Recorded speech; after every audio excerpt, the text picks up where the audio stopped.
Boy, northbound 65 is like a parking lot. We've got two reasons. First off, there's a crash partially blocking the off ramp.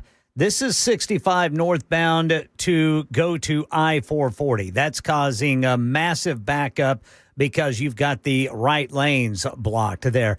And then once you get past there, it's still slow going. It's almost bumper to bumper at times, northbound 65 up to the South Loop. Got a stalled vehicle on the shoulder by the airport, 40 westbound near Briley Parkway, and then 24 eastbound at Murfreesboro Pike. Police reporting a crash. I'm Ken Weaver.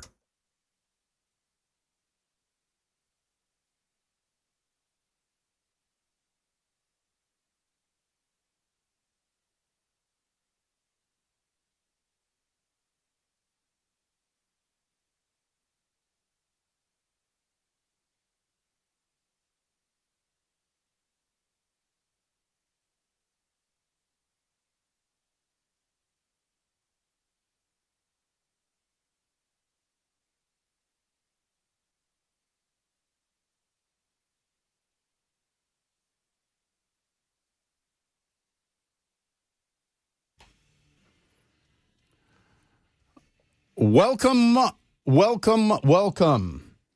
to the Matt Murphy Show. For the second day in a row, I'm your Huckleberry, Cameron Smith.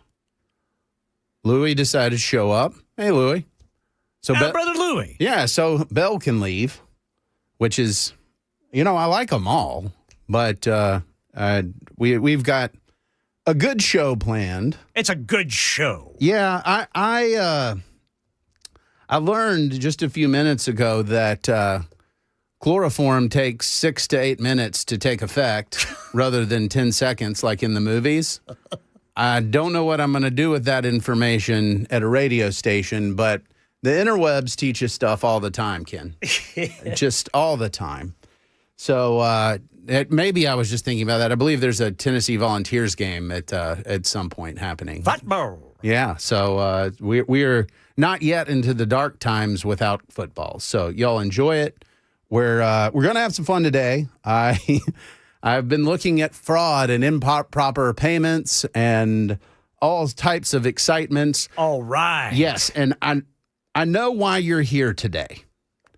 You're here today because yesterday I promised that we would do on-air therapy for your junk drawers. Okay? And so I have already tweeted out at D. Cameron Smith on the X machine a picture of my junk drawer. It is safe for work. It's not as bad as it sounds. But it's there, and I did hashtag TN Politics. It's going to catch on one of these days in case you can't remember at D. Cameron Smith. But I want to see pictures of your junk drawer. Junk drawer today, and we're going to talk through that. We're going to explore why we have these things, because when we discussed it yesterday, all of you knew exactly what I was talking about. Every last one of you. And I think many of us may just have a problem. Absolutely. And we just don't know the things that we don't know where to put them. We have a drawer for that. And the drawer grows year over year. Some of y'all may have junk closets. I do. Ooh. Yeah, we've got junk drawers and junk closets. Yes. My parents, much like Harry Potter, have a understairs closet. Oh, yes. And that's a weirdly shaped place that you throw a bunch of stuff. There's an office printer in there, several guns, some bottles of wine. It's really a party. And it's just in the closet. I believe there's a teepee in there too. One of those kids' teepees that for some reason somebody was like, we should keep this teepee just in case we need a very small teepee for a very small child with the guns and wine and printer underneath the stairs. So, and it's just some of the guns. It's arbitrary guns under the stairs. So we've got to talk through that. As I get started every time, I want to have the discussion with you guys of where I'm coming from, because I think it's really important.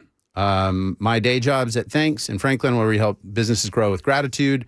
They are so gracious to let me spend some of my time with y'all from time to time as a fill-in host here. It's actually really cool to work for a business where gratitude and appreciation is front and center. And as we close out the year, that's something that all of us should think about is who are you thankful for this year? Folks we work with, family, whoever it might be, just let them know. Because one of the best expressions I ever heard is that gratitude unexpressed is like a Christmas gift that you just leave in the closet. And I don't want that for you guys. I want people to know who you're grateful for. I'm grateful for you guys because y'all make it fun. It is fun to come in here and talk on the air, talk with you guys, debate topics back and forth, and just have some fun as we wind down the year. So gratitude, it's something that we really need to express. So don't pass up the opportunity. Pick up the phone, shoot that email, text message. Just let people know how much you appreciate them as we close out 2025. Other things I do. I'm partner in a media company. We made the Ballad of Davy Crockett. We have the wonderful AI band Wasted Bacon. And if you have not streamed Wasted Bacon and the holiday song Santa Got Deported, I feel sorry for you. You're missing out. And it started as a project that Matt and I were playing around with related to a Men of Valor breakfast that we went to and all the bacon that was left over. But ultimately, it's merged into a project that is just fascinating for me because I want to think through the implications of what AI means for creativity. We'll talk about that a little today. But the fact that I'm not a great singer, I'm not particularly adept with any instrument, but I can write. And the ability to create humorous music of any different sort, with the available technological tools is fascinating. And particularly in the Music City, it's a conversation that we want to have, which brings me to the other thing that I do, which is I'm on the editorial board of the Tennessean, and I'm a columnist over there. And Matt often jokes that I'm in conservative closet at the Tennessean. They occasionally let me come out. And it's a very good group over there. And I have a tremendous amount of flexibility to write about what you guys want me to write about. So when y'all let me know, hey, this is something that I wish you'd tackle, tell me more about this. I love doing that. I love writing those columns and engaging. And so please, as you think about those topics, let me know. Just say, hey, have you thought about writing about this? Because this show, my columns, all the stuff that those of us in media punditry do is for you guys. It's to inform you, to educate you, and honestly, to entertain you. Because if we're really, really boring, you're just going to tune us out. And that's the goal is to have you engaged in a way that's positive for everybody. So the Super Talk text line is live, 615-737-9986. Again, 615-737-9986. Put it in your phone, send it. I got the screen up so I can see what y'all are hollering about. As Louie's ready, we'll open the phone lines too. I actually love it when you guys call in and tell me what you want to talk about. Tell me what's interesting to you, and we'll start grinding through that. I wanted to talk about fraud to kind of lead off, and I'm a dork, so I pull up information from the Government Accountability Office. The U.S. Government Accountability Office, which has been run by Gene Dodaro, really smart guy, was Doge before Doge existed. It's their job to look at this stuff, basically look at this stuff and give us reports and information about government agencies and programs that are problematic. They've been doing this for a very, very long time. Most people haven't heard of them because the idea of efficiency in the federal government is laughable. I pulled up fraud and improper payments as a topic because I knew GAO worked on this in light of the conversations we're having about, invisible daycares in Minnesota, daycares with misspelled titles. It's a whole bunch of shady looking stuff. You think that's shady? Listen to this. The federal government loses between $233 billion and $521 billion annually to fraud, according to GAO's government-wide estimates based on data from fiscal years 2018 through 2022. Additionally, federal improper payment estimates have totaled about $2.8 trillion since fiscal year 2003. Let me explain kind of what we're talking about when we say that.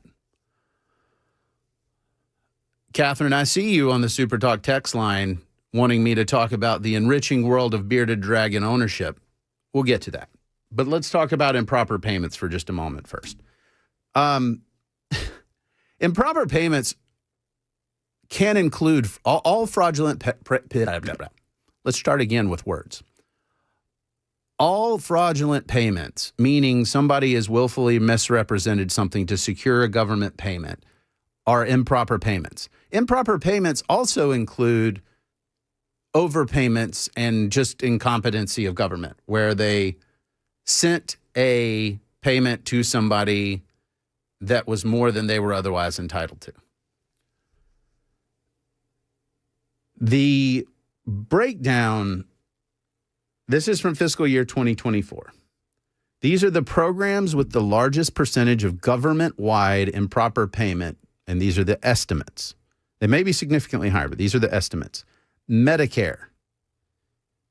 That includes Medicare fee-for-service, that's Parts A and B, Medicare Advantage, Part C, and Medicare prescription drug, Part D, $54.3 billion. Medicaid, $31.1 billion. So just between Medicare and Medicaid, we're looking at, let's call it $86 billion a year. Earned income tax credit, $15.9 billion. SNAP, so that's Supplemental Nutrition Assistance Program, $10.5 billion. The Restaurant Revitalization Fund, $8.7 billion. All other programs account for about 25% at $41 billion. I mean, think about that. 16 agencies reported a total of about $162 billion in improper payments across 68 programs in fiscal year 2024. Dadgum. That's what we're up against. And we see this stuff and we're outraged. But here's the problem that I have as we open this show and start chewing through some of this. We're outraged, but then we don't end up doing anything. Sometimes people go to jail.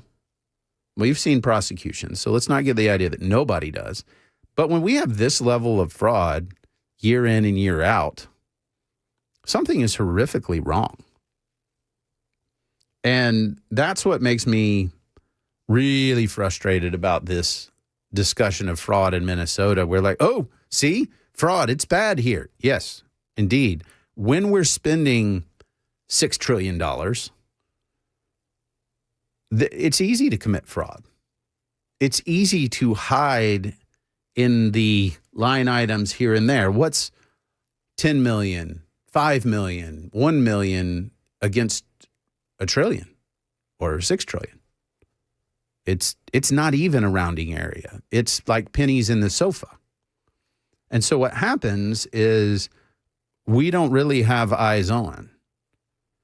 And so if there's an intrepid reporter or somebody who says, hey, I think there's fraud, and they prove it, then we get outraged. Maybe we shut some things down. But the truth is the government's just too big. It's too unwieldy for us to track this stuff and proactively limit it.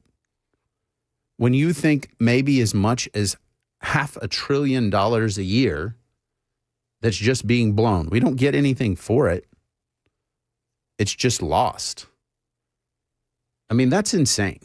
And so I hope that this kind of gets you guys thinking about the issue is the spending. It's how much we spend. We can talk about our tax problem or whatever. We don't have a tax problem. We have a spending problem. Not only do we have a spending problem in the amount of dollars we spend, we have a spending problem in that we can't even track where those dollars go.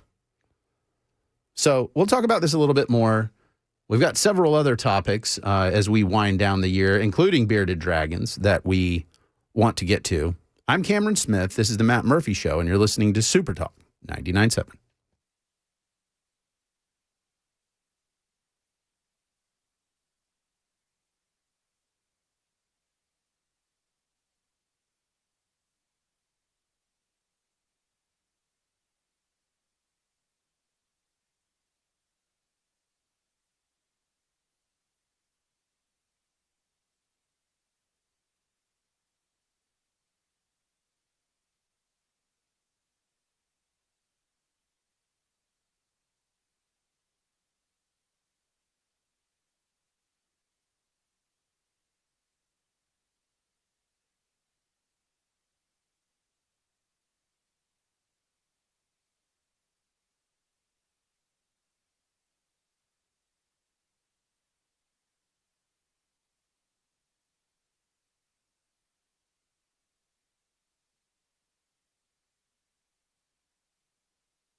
Flu activity is ramping up in Tennessee. This story and more at 3:30 on Super Talk 99.7 WTN.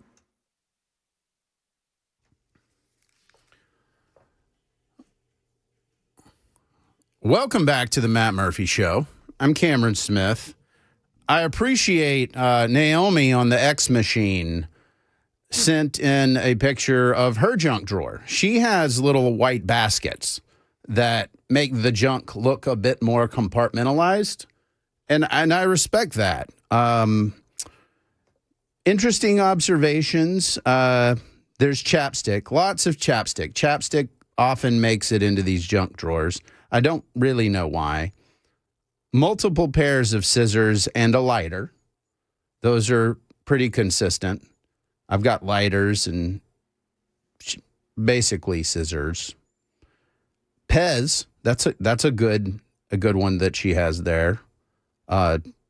Sharpies are awesome. They're in there. Looks like an iPhone charging brick is in there. Yeah. And lots of tape. Yeah, lots of Tape gets in there. Scotch tape, all kinds, masking tape, electrician's tape, whatever you actually need. I don't see any rubber bands. No. But lots of tape. Yeah. And pins. And the one that gets me is the random in the back. It looks like some cloths, like lens cleaning cloths. Yeah. I too save those. I just threw away. I had pieces of suits. When you buy a suit, they give you like a little bit of fabric in case you need to patch a hole. And I just kept it over the years and stuck it in a bag. And so I just had random suit fabric in a bag that doubles as cleaning wipes for your lenses. And so, yeah, Naomi, I think you got a couple decks of playing cards. I can see you're a gambler. She's got an organized drawer. It is. It's a good junk drawer. It's good organization. I see a hair clip, some gum. Gum often makes it in the junk drawer. Yes, sir. Because you never know, on your way out, you got to freshen up. It's right there. Yep. So this is pretty classic work, and I respect it. Lots of random keys. I too have random keys, and I don't know what they open. And some, I'm not even sure if they're my keys. I think at various stops, neighbors have given us keys to, like, if we have to go over to their house to let the dog out or something. Yeah. And we just keep taking them with us from house to house. And then there's just keys that live in the junk drawer. We don't know. I tried the other day. I took some of the keys out and I said, I'm going to try to unlock things. And I didn't know where the locks were. I tried them on some of the doors. They didn't work. Some of them would go in the key hole, but it wouldn't turn. So, do you throw them away and then there's something locked somewhere that you need to get into and you won't be able to? So, again, send me your junk drawer and we can talk about it. We can work through it because I don't want anybody feeling that we don't do therapy here on Super Talk 99.7. But we'll do that because y'all are that kind of audience. I want to hit a couple before we take the break. 8072 says, I hope the weed bill doesn't pass. It stinks. I don't want to smell it. Okay. I don't know how you feel about the THC beverages and stuff that don't stink. Yeah, you can't smell them. Yeah, is that okay? Are we cool with that? Or is it, the wacky tobacco smell is what we really want to outlaw? Again, I get that. My libertarian streak says if you don't want to deal with it and somebody's infringing on your life, then okay, fine. So the smell I can maybe get, like regulating that as a nuisance. But, what people do in their own homes and stuff like that, it just doesn't bother me that much. I mean, it's not my jam, but I wouldn't want people telling me, you can't eat that cheeseburger in your house. It's bad for you. I'd be like, leave me alone. I don't like you to tell me what to do. Let's see. And some article suggestions. We'll go over that. Let's take a break right now, and then we'll come back and we'll continue to get after it. I'm Cameron Smith. This is the Matt Murphy Show on Super Talk 99.7.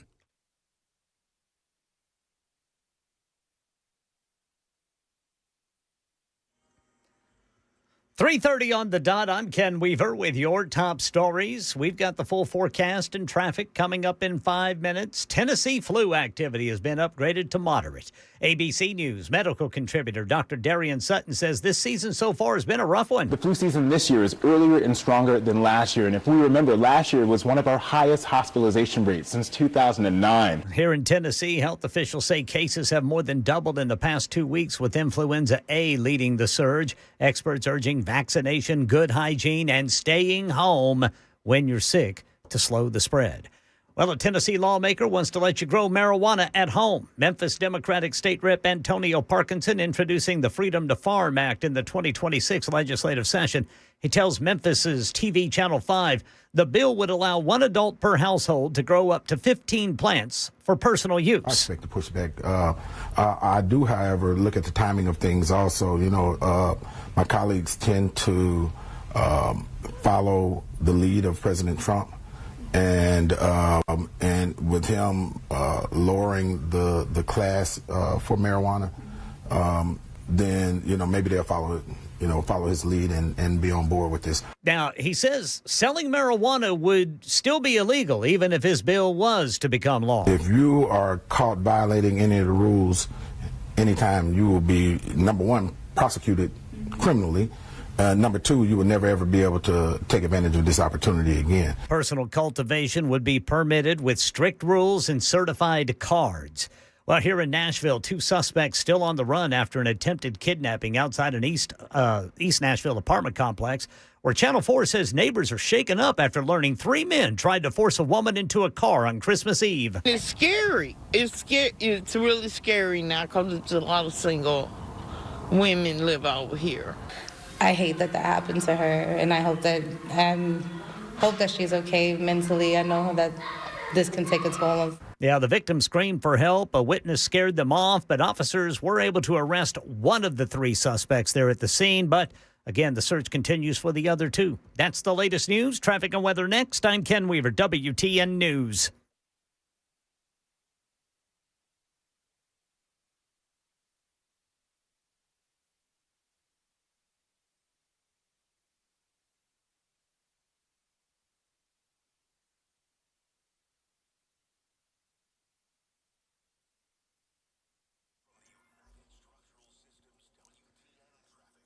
All right, 65 northbound, there is a crash that is partially blocking the off-ramp to go I-440. And then over at the Hermitage, we've got a crash reported 40 westbound just past Central Pike. And then 24 eastbound at Murfreesboro Pike, police reporting a crash. I'm Ken Weaver.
Welcome back to the Matt Murphy Show.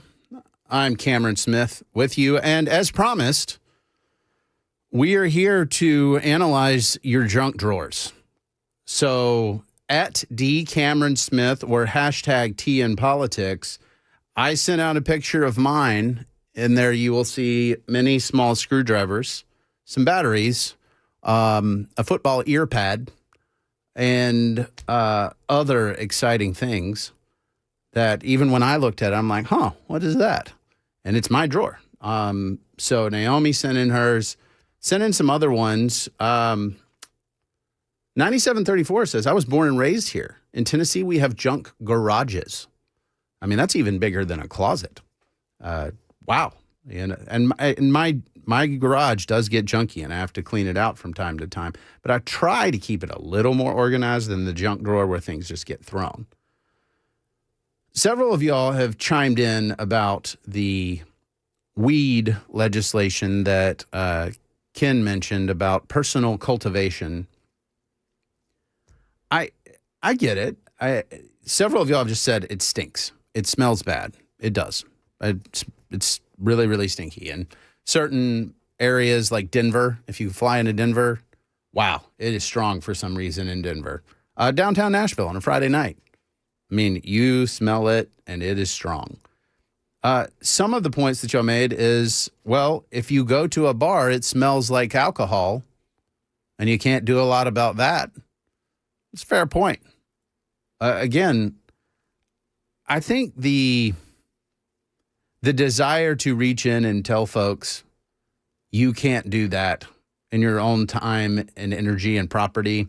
One of the things, I actually have a friend who works in the cannabis seed space in Florida, and I was just asking her some questions about how does this, who buys cannabis seeds and grows it? And she's like 30 to 60-year-old white dudes who grow it on their back porch. And it's not a real great product for kids in the sense that there's no instant gratification. Most kids don't want to take the time to grow something, to have the thing, to smoke it, to run out of it because you can't grow that much. They're looking for the instant gratification, and unfortunately, there are a lot of things out there for them, like the THC cartridges that are like vapor, like, you know, folks vape now as opposed to smoking, and it's readily available, and it's basically chemical juice. The organic method of growing things at home that's nice and slow and inefficient is something I generally think if you're going to legalize something, legalize that. Don't legalize just everything because it's, I mean, I see it. I see it all over the place. Even in the town of Nolensville where I live, the smell of weed from the different vapor products, people are, that's a thing. There's a lot of folks who, they drink it now. Josh said, my girlfriend can't drink alcohol, so the THC drinks are great for her at social gatherings.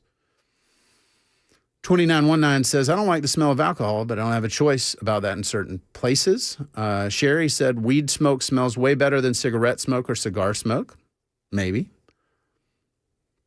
5070, downtown St. Louis reeks of weed. A lot of downtown areas do. I don't think it's just because for some reason folks in urban areas say, hey, I like to smoke weed. I don't know. Go figure. Kevin Clay says you don't have to go to the bar if you don't like the smell of alcohol. 3449 says band smells I don't like. Yeah, that's kind of my attitude of how do I say this delicately, especially since my mom's name is Karen. The Karens of the world want to tell you what to do because they may not like things you do. And sometimes that makes sense. Sometimes you're doing something like drunk driving. That's a good example of a Karen might say, you know what? You can't drunk drive. Well, it turns out Karen's right. You know why Karen's right? Because you could hurt somebody else doing that very easily. And that happens, and people die. So having laws that say you can't do that thing make a lot of sense. But when it's something that is just, I'm annoyed by it, and so I'm going to get the government in, yuck. I just don't like that. I don't like it. And I like to grow everything. I grow tomatoes, other stuff like that. I grow a garden. And so the fact that 6139 said farts stink too, but we don't regulate those. Maybe we should. Yeah. Maybe we should. 1853 said, if your neighbor's weed is offending your nose, then you live too close to your neighbor. Also fair. I mean, you guys are on it today. I can just read this. And then Joseph Hines, knowing that we've totally wound down to the end of the year, asked me, who do you think would win, Cartman or SpongeBob? Obviously Cartman. That was easy. But the point is, we got to think about what the role of government really is. And is the role of government to be my nanny enforcer? To, when I don't like things, to make the bad things that I don't like go away? Or is it to create sort of the guardrails for society so that we don't really hurt one another, so that we're not infringing on each other's liberty, and enable generally a free society beyond that? And I think the answer is we want to have a free society. We want to let individuals and businesses and the free individuals make choices and decisions and suffer the consequences. That's fair. But the fact that we will pay for government to put its tentacles in everything drives me nuts. And I think we should be honest about some of this stuff in ways that, man, might be very unpopular. For example, if you decide you want to eat trash and junk food, and it's an elective decision, and then you have health consequences from that behavior, why should the government pay to fix it? Just throwing it out there. If you decide that your diet is McDonald's, and then you get super fat and you get really sick, should the taxpayer be on the hook via Medicare or Medicaid? No, okay, fine. If you want to tell me that if you have genetic conditions or something that slows you down and you can't be as healthy as you want, okay, that's one thing. But a lot of American illnesses and stuff like that are on account of our diet. I'm not going to get all RFK Jr. on you today, but like, we need to have those conversations. I'm not exactly a thin guy. I've been working my butt off the last little bit to get my weight where it needs to be so I can be healthy. But why don't we do it that way? To say, if you're not healthy, if you don't make healthy choices, if you don't exercise, if you don't meet certain health indicators, any government supports for your health care, you're going to pay more as opposed to somebody who's healthy. Several years ago, my family had Medishare, and they charge a fat tax. Basically, if you don't meet certain health requirements, they assess a surcharge because you're more likely to have health issues. So I think it goes both ways. I think it's a conversation that we should have. But I think we're in a situation where the era of big government has run amok. That anytime people don't like something, they decide government should intervene and make it go away. Let's make the things that I don't like go away. And we get to pay for all those other bad choices. If you're a healthy individual, whether it's through insurance or otherwise, as a taxpayer, you pay for everybody that's on government subsidized health care who didn't make good choices. And even private insurance. If you're in a risk pool with a bunch of people that have made bad health choices, your premiums go up because they're having health services that you're essentially paying for it. if you're healthy. And I'm telling you, folks, that we need to be consistent across the board. We need to decide what kind of government we want. And if the government we want is one that can basically give us everything that we want, it can take everything we have. And we need to be sober about that. So I get it. I love the idea in theory of a government genie that gives us the things that we want, that makes the economy do the things that we want it to do. But man, I'm telling you, it's not the government that can deliver. You want the delivery? It's the free market. It's supply and demand and competition making really cool new things. That's what makes America great. It is not our political class. So I just urge you here at the end of the year, a little food for thought about that. That before you go and say, hey, the government we need a law, maybe we just need to solve the problem. A good example is, I saw on the Super Talk text line, 615-737-9986. Well, why don't you write about, the trash all over the highways and by the roadsides, and how we can get Governor Lee to do something about it? I got an idea. Why don't we pick up the trash? I was just talking to my boys about this along our neighborhood on Clovercroft. It's a 8-mile road, runs from Wilson Pike to Nolensville Pike. And there is trash beside the road. All kinds of different trash. People throw it out of their cars, it blows out of their cars. And I understand safety. I don't want my kids walking on that road, but you know what? The utility company cut a nice swath right beside the road, so you can pick up that trash by walking on that utility path, and then the trash gets picked up. We don't need a government edict. We just go pick up the trash. Well, it's not my trash. I didn't put it there. Okay, cool. So whose responsibility is it? Is it the government's? So we pay tax dollars in, we pay for somebody else to go do the thing, or we could just pick up the trash. And so, again, I think y'all see kind of what I'm getting at. There's efficient ways to do this. There's inefficient ways, and typically the government represents the inefficient way. We got to take a break. I'm Cameron Smith. You're listening to Matt Murphy Show on Super Talk 99.7.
Flu cases climbing fast in Tennessee, and a state lawmaker thinks you should be able to grow marijuana in your home.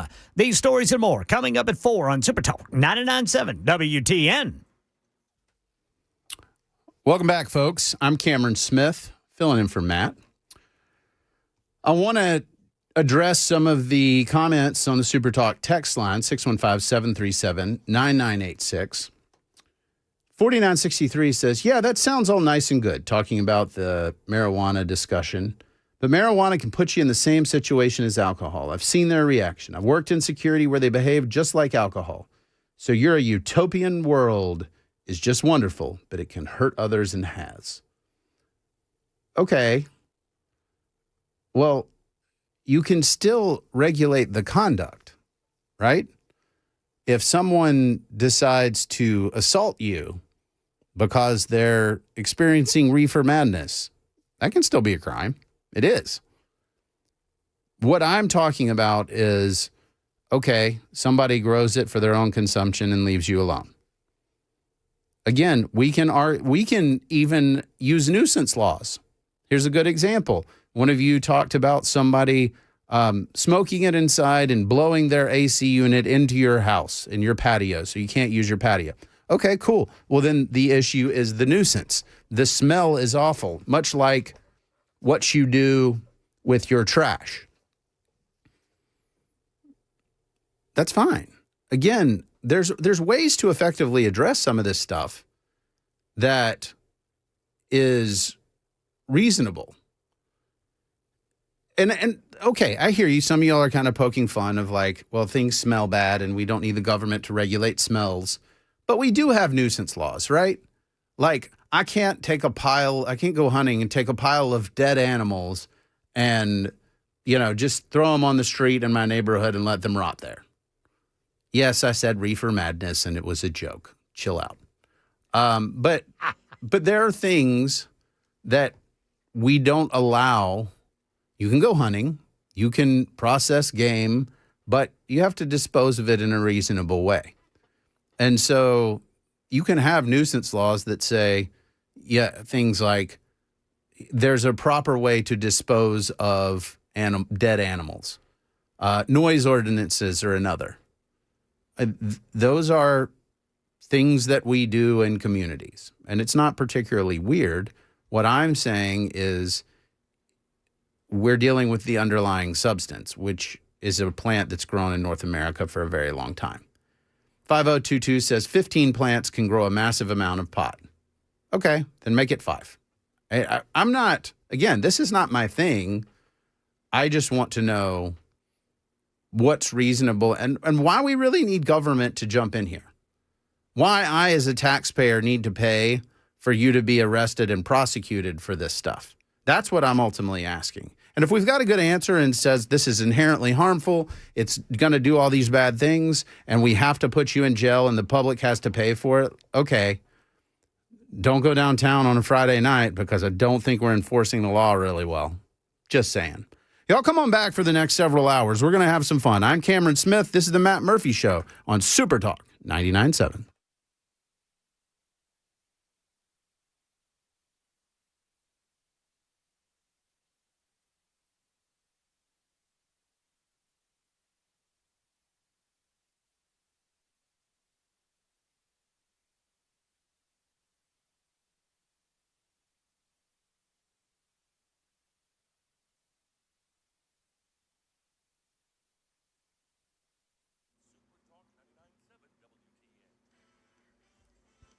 Four o'clock on the dot. I'm Ken Weaver with your top stories. Got the full forecast coming up in 5 minutes. Traffic update, too. Right now, about 66 miles north of Nashville, Todd County, Kentucky, EMA Director Ash Grove says no injuries, but a highway will be blocked for some time after 31 cars of a CSX train derailed this morning. One of those cars leaking molten sulfur. CSX, very appreciative of them getting here as quickly as they did. They had a hazmat team on site. They have since extinguished that, or at least stopped that leak.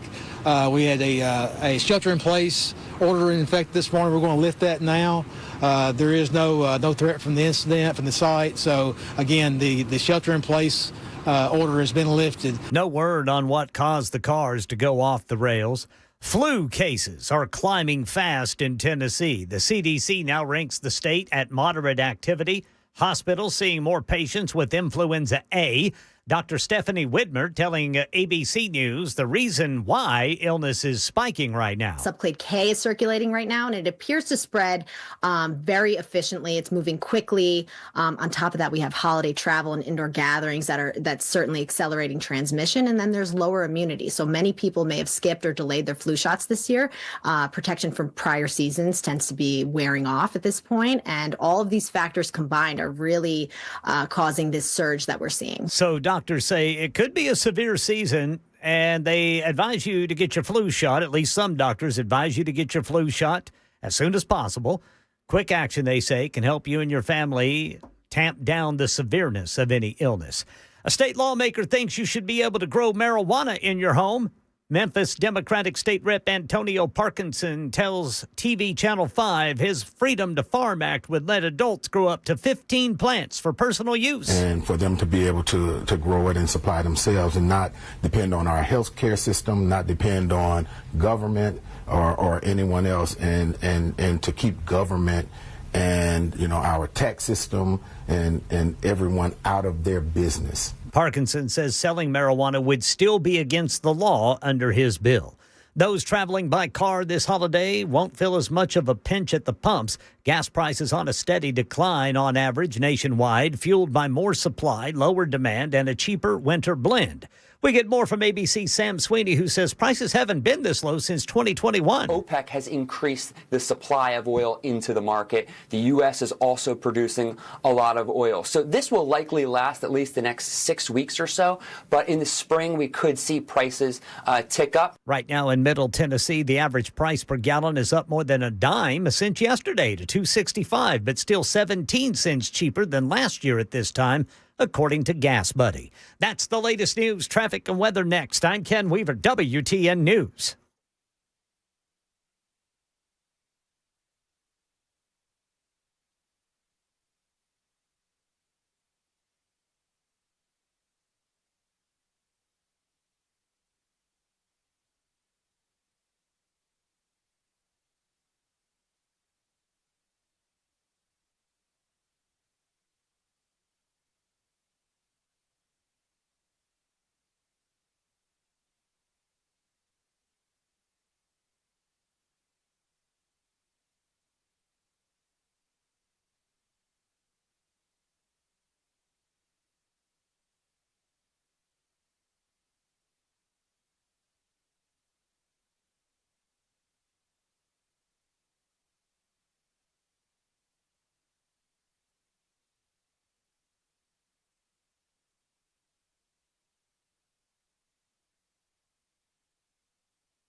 All right, northbound 65 up to the South Loop is really slow. Bumper to bumper getting up there. Same goes for eastbound the South Loop to 65, then eastbound 440. Once you get to 24 to jump up to 40, it is complete stop and go. Some of this may be game day traffic. Got the Music City Bowl over there at Nissan Stadium. Looks like we've cleared all the crashes that were in the way. Right now, we've just got volume. I'm Ken Weaver.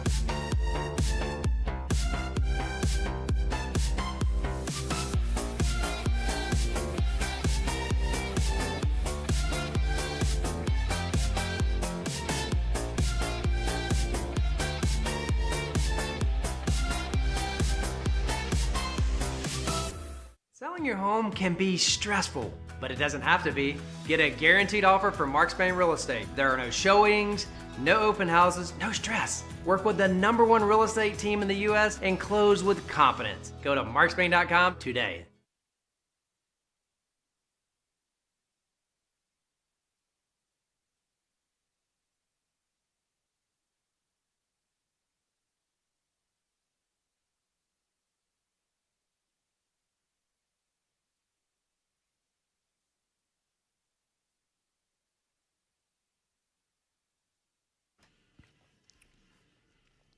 Welcome back to the second hour of the Matt Murphy Show. I am Cameron Smith. Was here yesterday, today, and tomorrow for your listening pleasure. I'm having fun. You guys are educating me on cannabis, marijuana policy, and we're weaving in a conversation about government.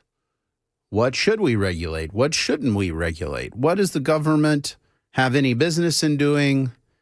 I asked several of my friends, many of them God-fearing, how many marijuana plants should you be allowed to grow at home? One said as many as you want. Another said, thought America was a free country. Just saying. David in Smyrna has been very patient, and I want to get to him. David, what do you think? Well, I am definitely, when it comes to stuff like this, more socially libertarian. I've worked in restaurants probably about 25 plus years. And, you know, in my business, everybody's got a poison. And I can say this as somebody who is a recovering opiate addict.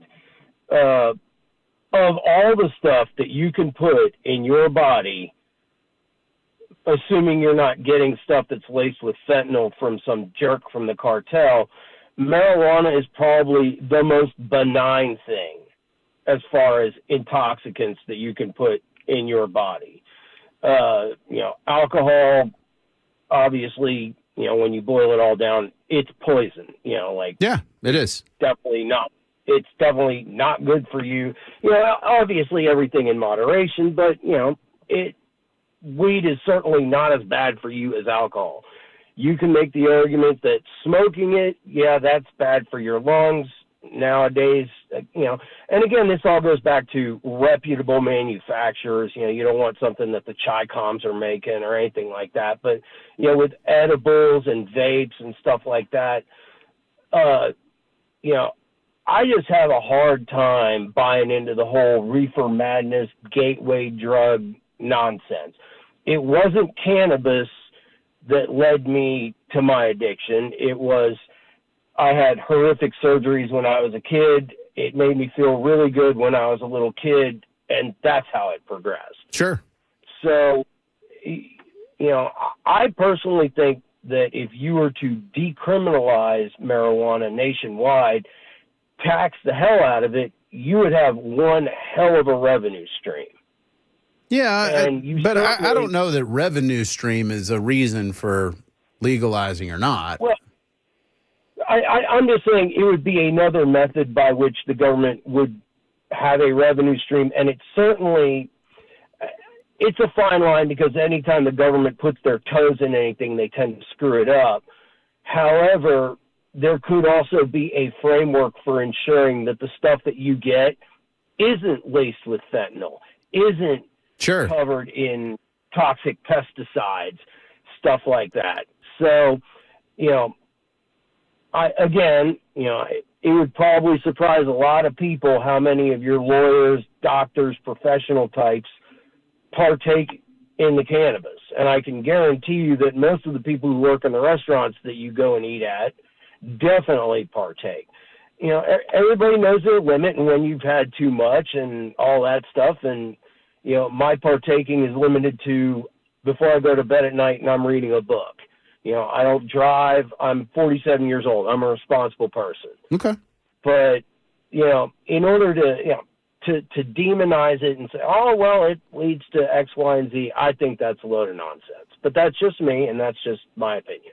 Well, thanks, David. I appreciate the call. I think we need to just have an open conversation about these things in light of how do we want government to behave.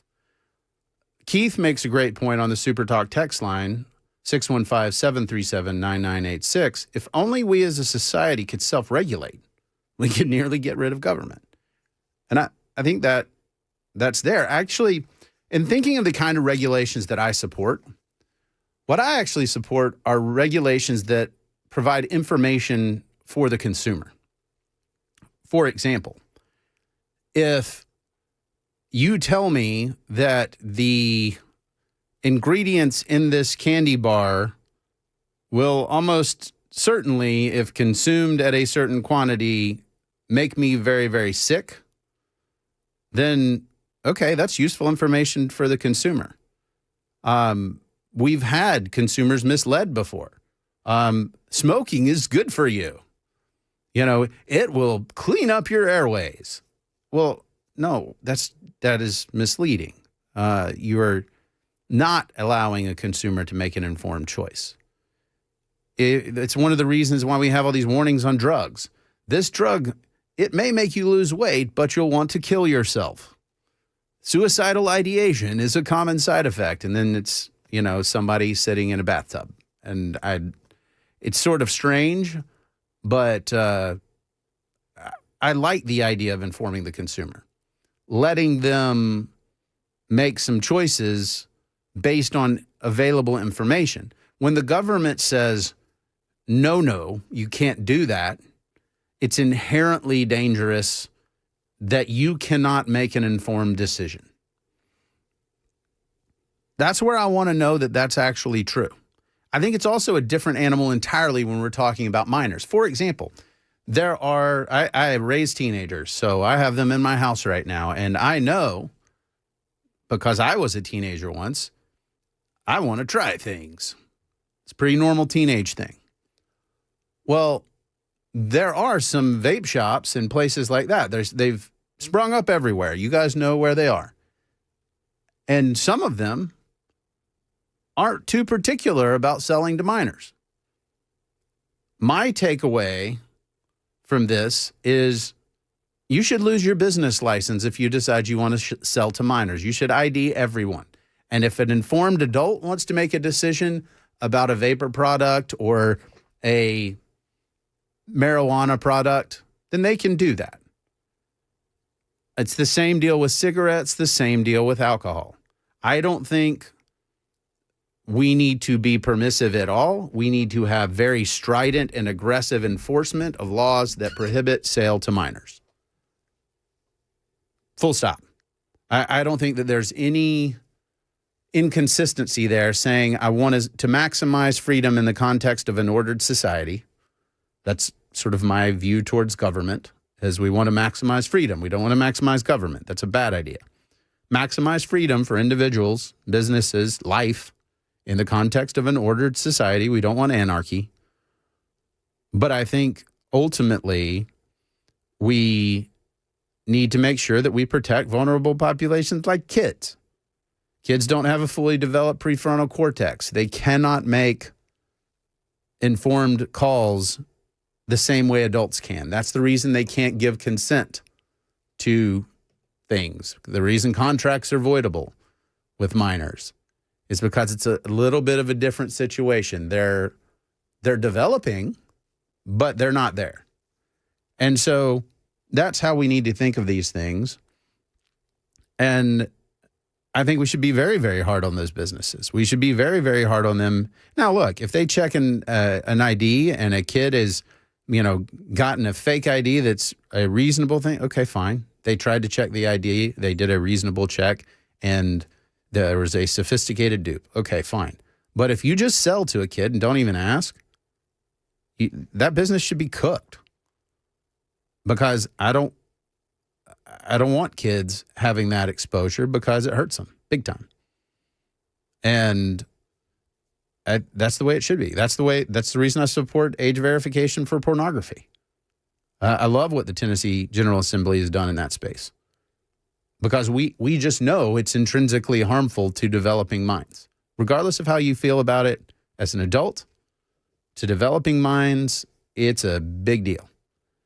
So I think we should just have the conversation honestly, because my big problem is I don't want to have laws we don't enforce.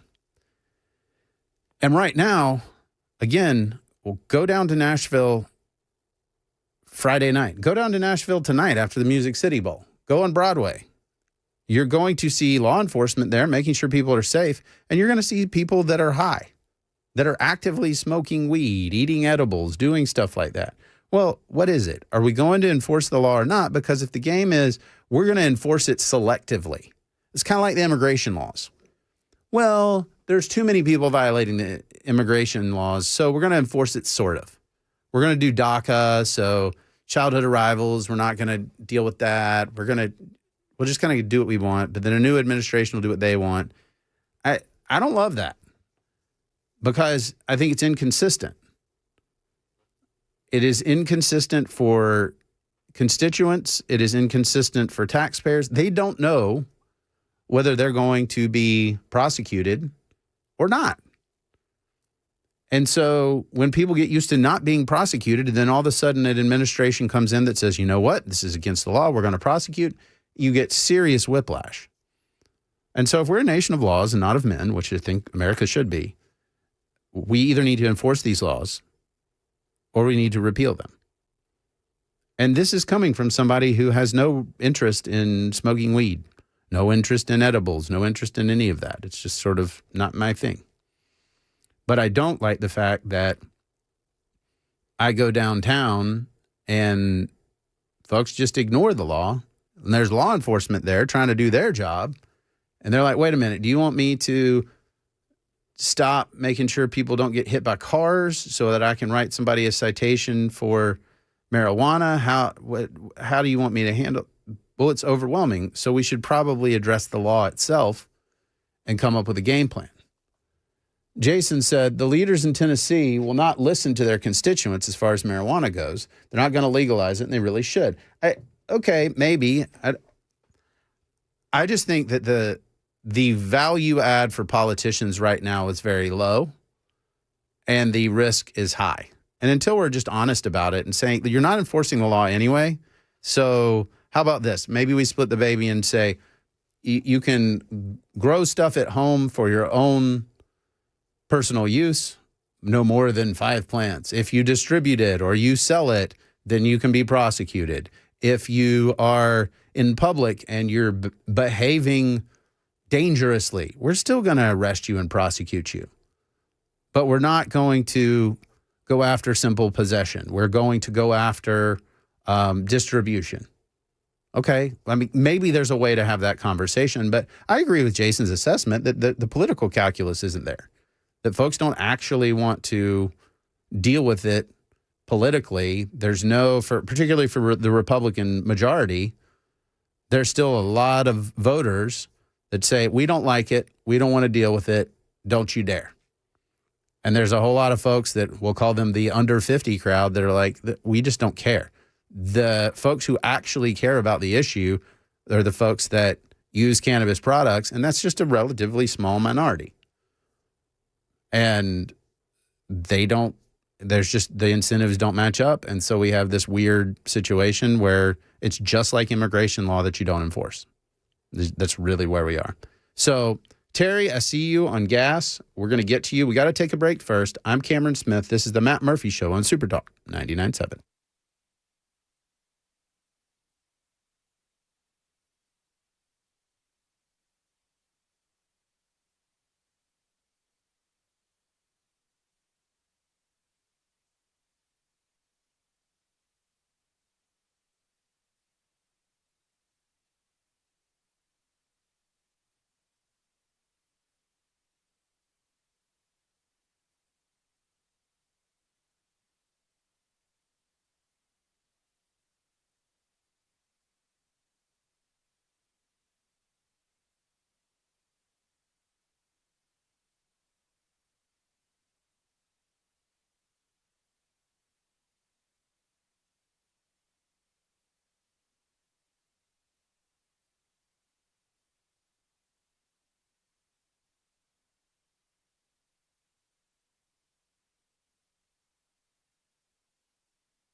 31-car train derailment about 66 miles north of Nashville, and we'll let you hear from some officials say why they are grateful for the quick response. That's coming up at 4:30 on Super Talk 99.7 WTN. Welcome back to the Matt Murphy Show. I'm Cameron Smith. Thank you for joining me this evening. We're rocking through the interesting topic of, well, what's the role in government in regulation? What should it regulate? What shouldn't it regulate? We're talking about the issue of cannabis, but it could really apply to anything. Terry has been very patient and has a comment about gas. Terry, tell me about the gas. Yes. First time caller on your show. Awesome. And I live in Cascadena Springs, Tennessee. Okay. And I go through Gallatin quite a bit. And for the last 2 or 3 days, fuel has actually been regular, has been $2.19. Yeah. I had to go to a couple of doctor's appointments in town today, and it went from $2.19 to everybody in town is $2.65. Yep. So did all these people get fuel at the same time, and it just absolutely went up, or do they just keep jacking it opposed to their neighbor? You know, that's a good question, Terry. I had a buddy send me basically the same thing you just said on Nolensville Pike, and he showed me that premium was at $5.59 at Kroger. $5.59. And so I don't know what's going on with the short-term gas spike, because prices have actually been pretty low, because I had posted about this on my social media and just said, hey, this sounds cool, man. I love this. I got a big old truck. This is great. And I just want to know, I don't know what's happening. You got any idea? My brother, I wished I could tell you something, but it kind of befuzzles me. Well, I filled up for 209 this morning in Murfreesboro. Wow. But then yesterday afternoon, remember, we had people calling in Murfreesboro saying it was up to 250. Yeah. I don't know what's going on. Something weird. Yes, the little truck that I drive a little Ranger, a little small truck, and I put regular in it, okay? But I've got 2 other vehicles. One uses mid-grade and one uses premium. And I actually had to go, like I said, had a doctor's appointment today. And I thought, well, I'll fill up while I'm in town. And I go by there, and it went from $2.19 to $2.65. Yeah. And I drove around, and I thought, well, you know, maybe some other places are a little less expensive. And but to no avail. Well, I appreciate the call, Terry. Thank you. I mean, you guys look out here and help me figure out what's going on. Y'all, it looks like y'all got the law on the line. Officer Bob, what's going on? How's it going, Cameron? It's rocking and rolling.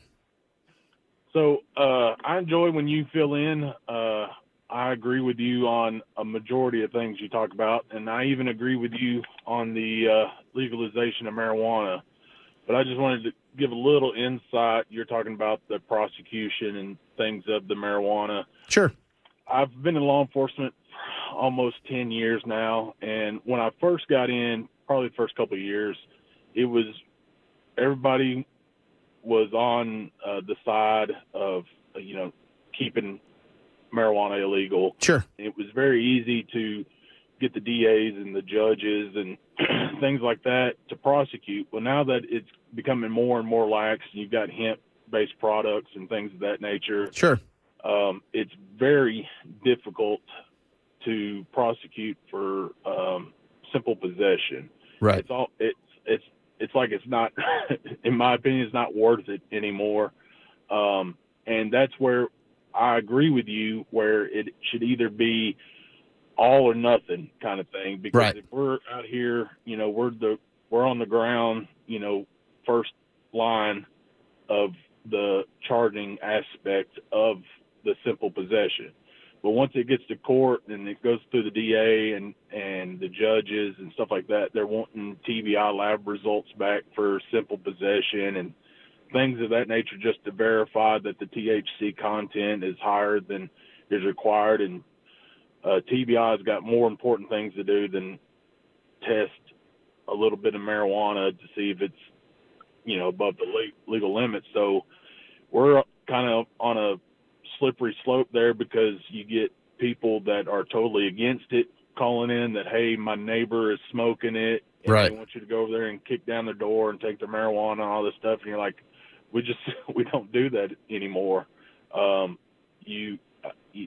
So I agree that it should, be legalized. That way there should be, just like you were talking about with alcohol, you can't drink and drive, you can't smoke and drive.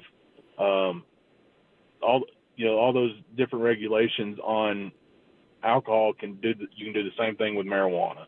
And it is, if you dry high, get a DUI. I mean, you get the same laws against it. Right. You do it at home, not hurting anybody, fine. You start smoking, because I'm on a traffic unit, and I've gotten several DUIs for smoking and driving, because a lot of people don't realize it's the same effects, maybe not the same effects as drinking, but that. Yeah, if you're driving 5 miles an hour on the highway, it's dangerous. Well, yeah, any stimulating effect on your central nervous system through an intoxicant is considered a DUI. Yeah, and it should be. It's the same difference as pain pills or anything. So a lot of people I stop, they smoke before work or something of that nature, and they think they can smoke it at home and then drive to work, and it doesn't work like that. So, I mean, if you get off work and you go home and you want to smoke before you go to bed, whatever, fine. But I'm with you on it should be legalized, and then there should be a set rules on when and where you can partake in it. And with the nuisance thing, it should be updated to where we get calls in apartment complexes all the time. My neighbor smokes marijuana in his apartment, comes through my vents, all this other stuff. All that should be updated, because, if you're not allowed to smoke in some apartment complexes, you shouldn't be able to smoke marijuana either, Yeah, and some of that can be dealt with through the leases and saying, hey, you can't smoke in this apartment complex for that reason, and if you're smoking cigarettes or marijuana, we're going to bounce you. That's the majority of the time what we have to tell the complainants, go to your apartment complex management and let them know, because all that's a civil issue. There's no law against smoking in your own apartment. It's a civil matter. But the thing that I do disagree, and it's kind of like a double-edged sword on it, is if you start going down this path of legalization of marijuana, where does it end? Sure. Like, you could say methamphetamines doesn't hurt anybody other than the person that smokes it, and then I know that it's not a natural organic plant. I get that. But, if you start, I'm just afraid if you start down this slope, then where does it end? Next thing you know, we're like, Yeah, that makes sense. But there's also, I mean, for example, cigarettes, alcohol. If we include cannabis in that, okay, we're perfectly capable of drawing lines and saying, you know what, there's not an inherently safe amount of cocaine, so we're not gonna treat it the same way, or we're not gonna treat meth the same way. But I get that, I understand that, and so I think that we can do that. Our representatives can do that, and I think that makes a lot of sense. I appreciate the call. Thank you very much. No problem. All right, that was Officer Bob spitting some truth. I really appreciate that. We've got to take a break right now. We're running late. I'm Cameron Smith. This is the Matt Murphy Show on Superdog 99.7.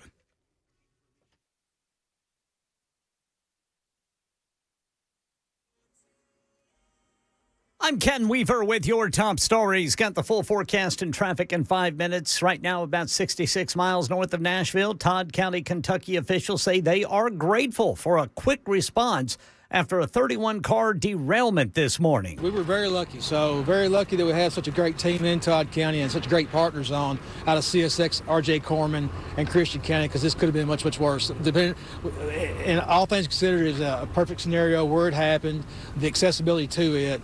So we were, again, very lucky. Yeah, CSX hazmat crews quickly put out a fire from one car that was leaking a dangerous chemical, molten sulfur, which prompted a shelter-in-place order. That order was lifted about 5 hours later after the air was determined to be safe. Highway 41 between Trenton and Pembroke will be closed for some time for the cleanup, and the cause of the derailment is under investigation. Tennessee is now in a moderate flu activity zone. Local clinics reporting a spike in urgent care visits and hospital admissions. Doctors recommending vaccination and good hygiene to slow the spread. And if you feel sick, they say get tested, ask about antiviral treatment. And if you are sick, they say stay home. That's the latest news. Traffic and weather next. I'm Ken Weaver, WTN News.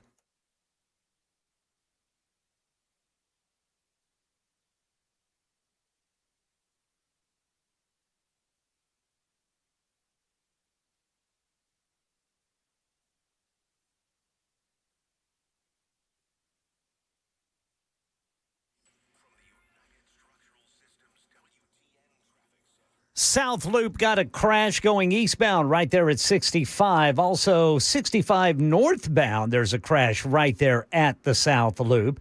In Franklin, we've got an injury wreck, 65 southbound at I-840. And in Antioch, a crash. Left lane is blocked. This is going to be 24 eastbound at Haywood Lane. I'm Ken Weaver.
Welcome back.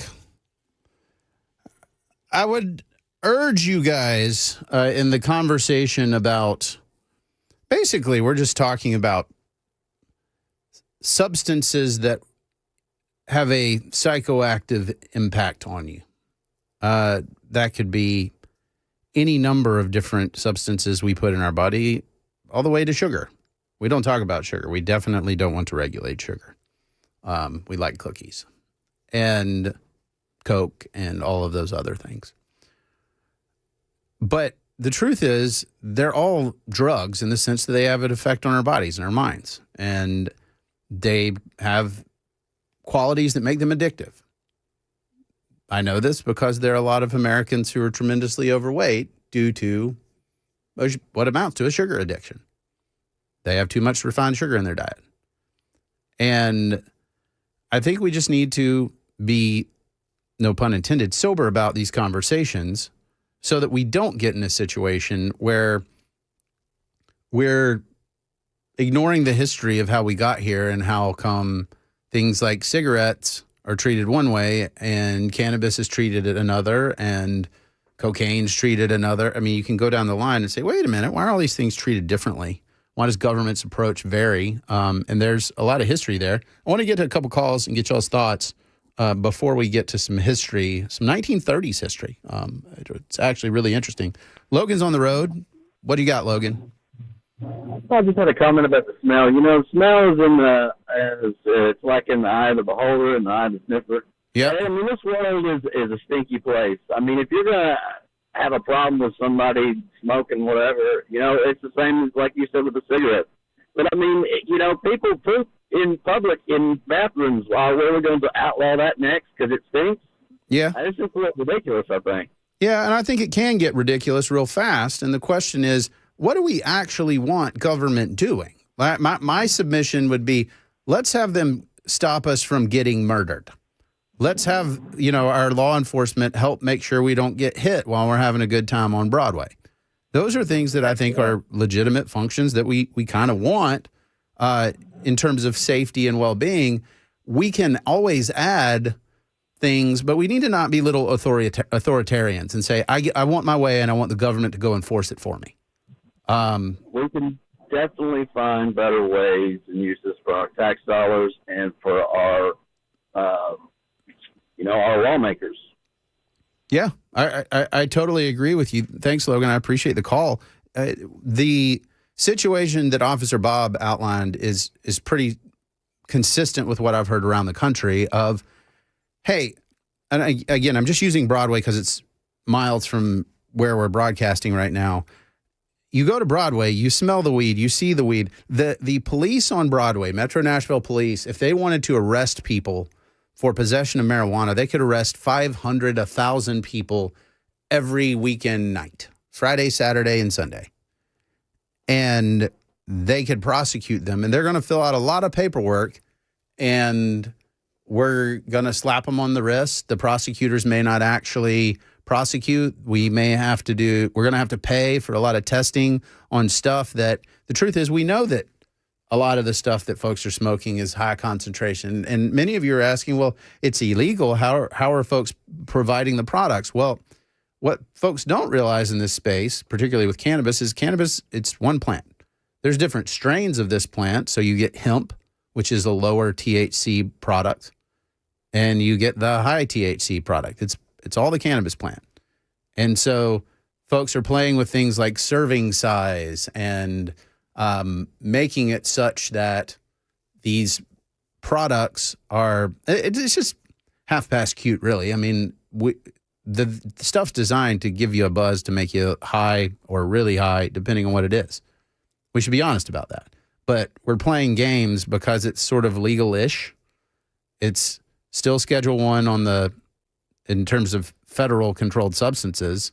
It's against the law in Tennessee, but it's just a low priority thing. And this is what concerns me.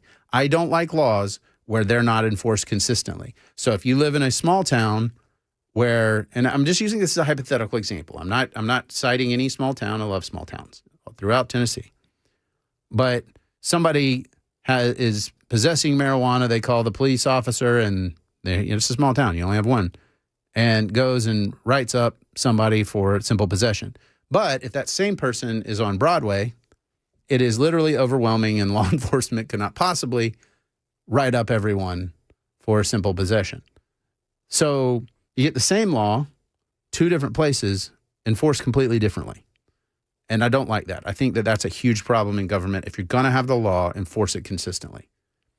I don't think that the will here is here to make this a high-level priority. 3180 says the penalty for possession of marijuana should be harsher. It has been proven to be a gateway drug. I can tell you from just the comments here and the information that I have, you're going to have a lot of people arguing at that point. And I don't think the issue here is one of it has to be this way or that way. It does need to be consistent. It does need to be sort of all or nothing, because it's not fair to people that the law is not enforced the same for everybody within a state or within a country. We don't like immigration laws that are enforced partway, because that's not fair. We don't like sanctuary cities. Well, why should we have sanctuary cities for something like cannabis? Either repeal the law, change the law, or enforce it. I don't think the will to enforce it is there. I think most law enforcement folks are saying, we got bigger fish to fry. We got things that we're actually going to go after to keep people safe. This isn't one of them. Maybe I'm wrong, but from what I see, this ain't it. And we had law enforcement call in and tell us, hey, well, prosecutors aren't looking at it the same way that they used to. Jim, what do you got out of Murfreesboro? Hey, I've got some things. If you could give me a minute. Sure, go for it. One, Kratom. If you're familiar with that, I've seen it on signs. I don't really know what it is. Bad juju. Look into it. It's bad stuff. They've got it, refined down to the point where people are dying from it, like opium overdoses. Oof. And that's what it's supposed to replace is an opium effect. As far as the marijuana goes, the government getting involved in that, what's that going to do? That's going to take the money out of the cartel's pocket. One, control it, get it that way, just like liquor, made illegal liquor almost impossible. Okay. This is just my opinion, and it's what happens to me is if I've used it before and it makes me so stupid I can't function. I don't think that's good for anybody. But yeah. I'm not their boss. Yep. DuPont and the lumber industry is the reason marijuana is illegal. Bingo. Yeah. Okay. Marijuana can fix lots of different things. Hemp, they talk about plastic netting in the oceans. Yeah. Hemp netting feeds the fish, and it's biodegradable. It's cheap. Okay. You can build anything structural out of hemp that you can build out of chipped lumber, such as plywood, structural beams. You can even go so far as to make, 2x4s and stuff out of it. They've got a concrete mixture that uses it that is insanely strong. Yeah. And we can't use that. We can't consume that because of everybody's up in arms over a little bit of people smoking pot. All right. I don't know what to do with the legalization of it, but it's got to be freed up to where we can use this to clean up our environment. I'm very much right wing, but I love the earth. Yeah. And I'm tired of the plastics, and I was here when they started blaming the consumer for plastic consumption and the horse shit. I'm sorry, my language. But yeah, I could go on about that. Thank you for letting me share. All right. I appreciate it very much. I think the issue here is Jim brought up something that I think you need to understand.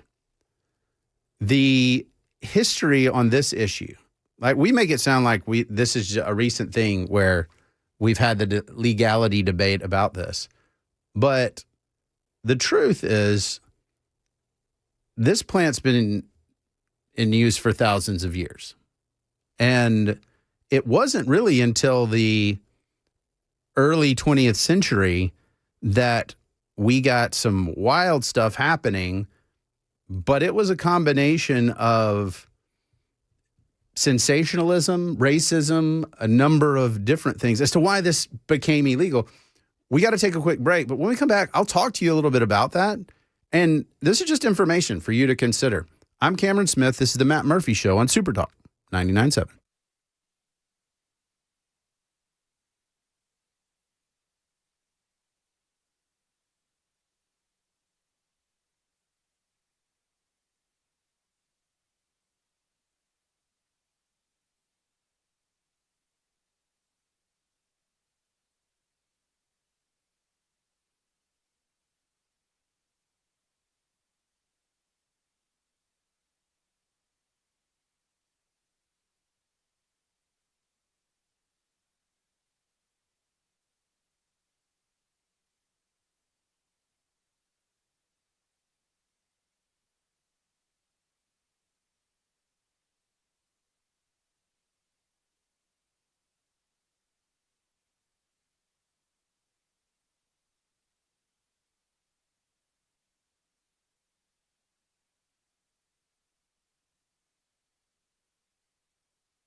Flu season hitting harder in Tennessee. This story and more coming up at 5 on Super Talk 99.7 WTN.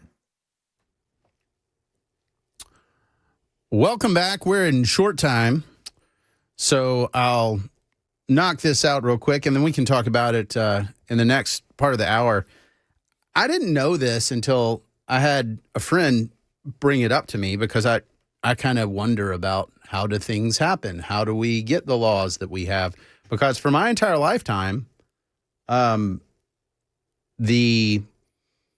marijuana, for example, has been illegal under the Controlled Substances Act. And so it was just illegal. It was a drug. You know, drugs are bad. This is your brain on drugs. They would crack an egg and fry it. And so I'm like, well, that seems bad. We should do it. What's interesting is if you look at the history here of what was happening, it was a confluence of a number of events. The Mexican Revolution in the early 1900s, you had a migration in of Hispanics, and marijuana consumption was it's not as if every Hispanic that migrated as a result of that revolution was smoking marijuana, but it sort of made inroads there. And meanwhile, you heard Jim mention the DuPont Corporation. Well, guess what? They had made synthetic fabrics and stuff like that. Cannabis is used for hemp. And there were a number of uses for hemp. Hemp could be grown very effectively, efficiently, and it competed with print media. Why? Because you had folks like William Randolph Hearst, who controlled a media empire that dwarfs X. Like, this was how media was communicated. And he had paper interest, because guess what? They printed it. There was no digital. And so regardless of the economics, and folks debate, hey, was this a economic reason for this? But William Randolph Hearst, Andrew Mellon, who was a DuPont investor, and Henry Anslinger, and we'll talk about him in a minute, but they basically went on a massive anti-cannabis campaign and said things like marijuana was known in India as the murder drug. It was common for a man to catch up a knife and run through the streets, hacking and killing everyone he encountered. And one of the most bizarre claims, an article said, you could grow enough cannabis in a window box to drive the whole population of the United States stark raving mad. We'll look through this and other claims when we come back on the Matt Murphy Show on Super Talk 99.7.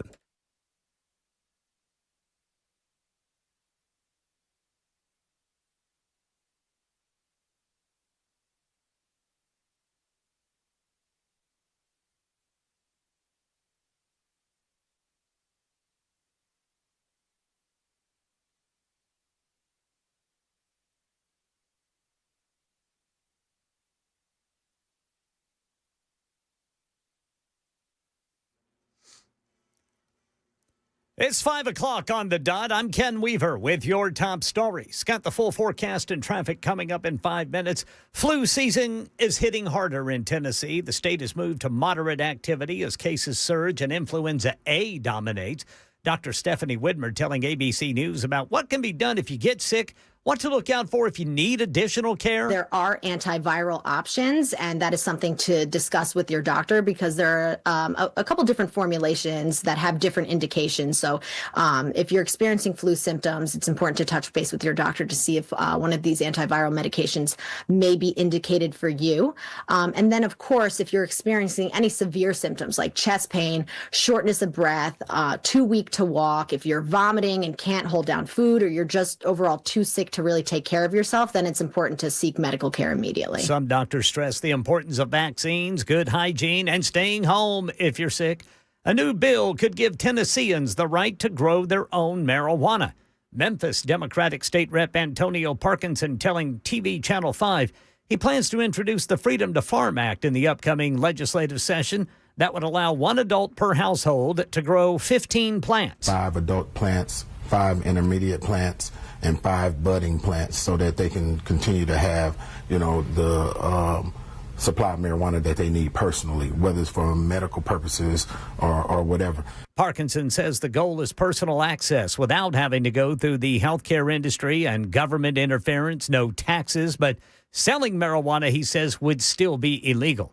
Those traveling by car this holiday won't feel as much of a pinch at the pumps. Gas prices on a steady decline on average nationwide, fueled by more supply, lower demand, and a cheaper winter blend.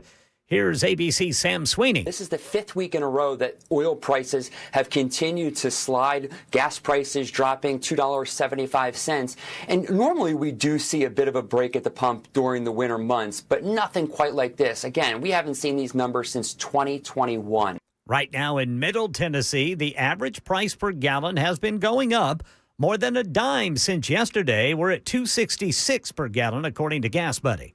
The 988 crisis hotline faces a crisis of its own. ABC's Jim Ryan says federal funding of the state grants that keep the service running will expire next September. Since 988 was established in 2022, an estimated 16.5 million calls, texts, and chats have been received from people in need of counseling. The office within the Department of Health and Human Services that funds the program has faced staff cuts similar to other federal agencies, leaving funding for 988 up in the air. And turning to sports, the Vols lead Illinois 7-6 with just over 30 seconds to go. The Illini just scored a touchdown. They're getting ready to kick the extra point. And this, of course, would end the first quarter of the Music City Bowl. Here comes the snap. The kick is up, and it is good. 7-7. The Vols tied with the Illini. 36 seconds to go in the first quarter of the Music City Bowl. That's the latest news. Traffic and weather next. I'm Ken Weaver, WTN News.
All right, over here on the South Loop, got a crash, 40 eastbound, right there at 65.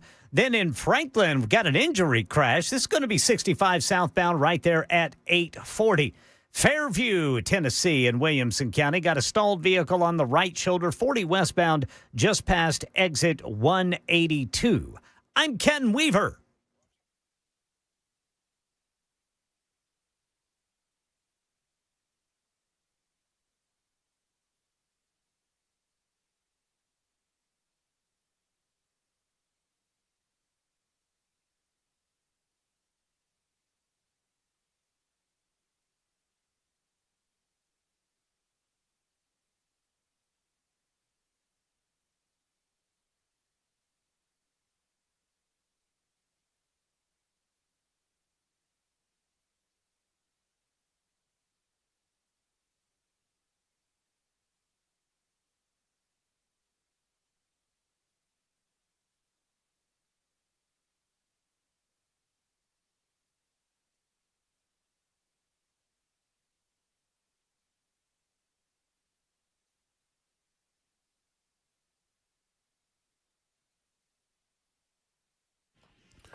Welcome back. We have 2 more hours of the Matt Murphy Show left. I am your host, Cameron Smith, filling in as we wind down 2025. And you guys have decided today that we're going to talk about the role of government in regulating things like cannabis and any manner of other things. What is the role of government? What does it need to do? What does it not need to do? At the end of the last hour, I started to read some history because I think it's really important that when we're born into a legal paradigm, like I was born into the Controlled Substances Act, the war on drugs, all that stuff. That was my experience. I still remember as a kid when they would crack the egg or they would show you an egg and be like, this is your brain. Then they would crack that egg and dump it in a skillet and be like, this is your brain on drugs. And that left quite an impression on my young mind. What no one bothered to tell me was kind of the history around how we got here. So the first thing was you had some economic interest aligned against cannabis. And I'm not talking about for the psychoactive effect, but specifically for the impact of the fibers. The hemp, that sort of thing, because it was very useful. It was easy to grow and cultivate, and it grew a lot faster than, say, timber. So there was a competitive economic justification. Now, is that why this is illegal? No. But there were a number of things that kind of just slowly compounded and got us to where we are today. And so I'm kind of running through that history, and it's actually really fascinating. And then I'll get to some of your questions and thoughts on the Super Talk text line, 615-737-9986.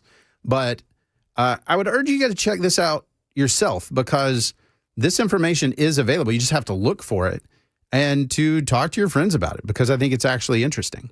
So in the 1910s, 20s, 30s, talked about the Mexican Revolution, the marijuana coming over as a fiber, but also as a recreational drug. The William Randolph Hearst and that journalism empire, the DuPont Corporation, Andrew Mellon, who was a DuPont investor, who I believe, he was the Secretary of the Treasury. His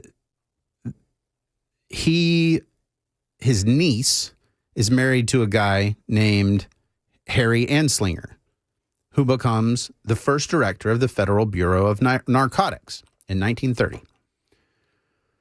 So Anslinger begins this like wild campaign about marijuana. And he had some comments. I'm lightly editing because it's just outright racist. Said, quote, there are 100,000 total marijuana smokers in the U.S. and most are blacks, Hispanics, Filipinos, and entertainers. I did not know entertainers were a race. Their satanic music, jazz, and swing results from marijuana use. This marijuana causes white women to seek sexual relations with blacks, entertainers, and others, end quote.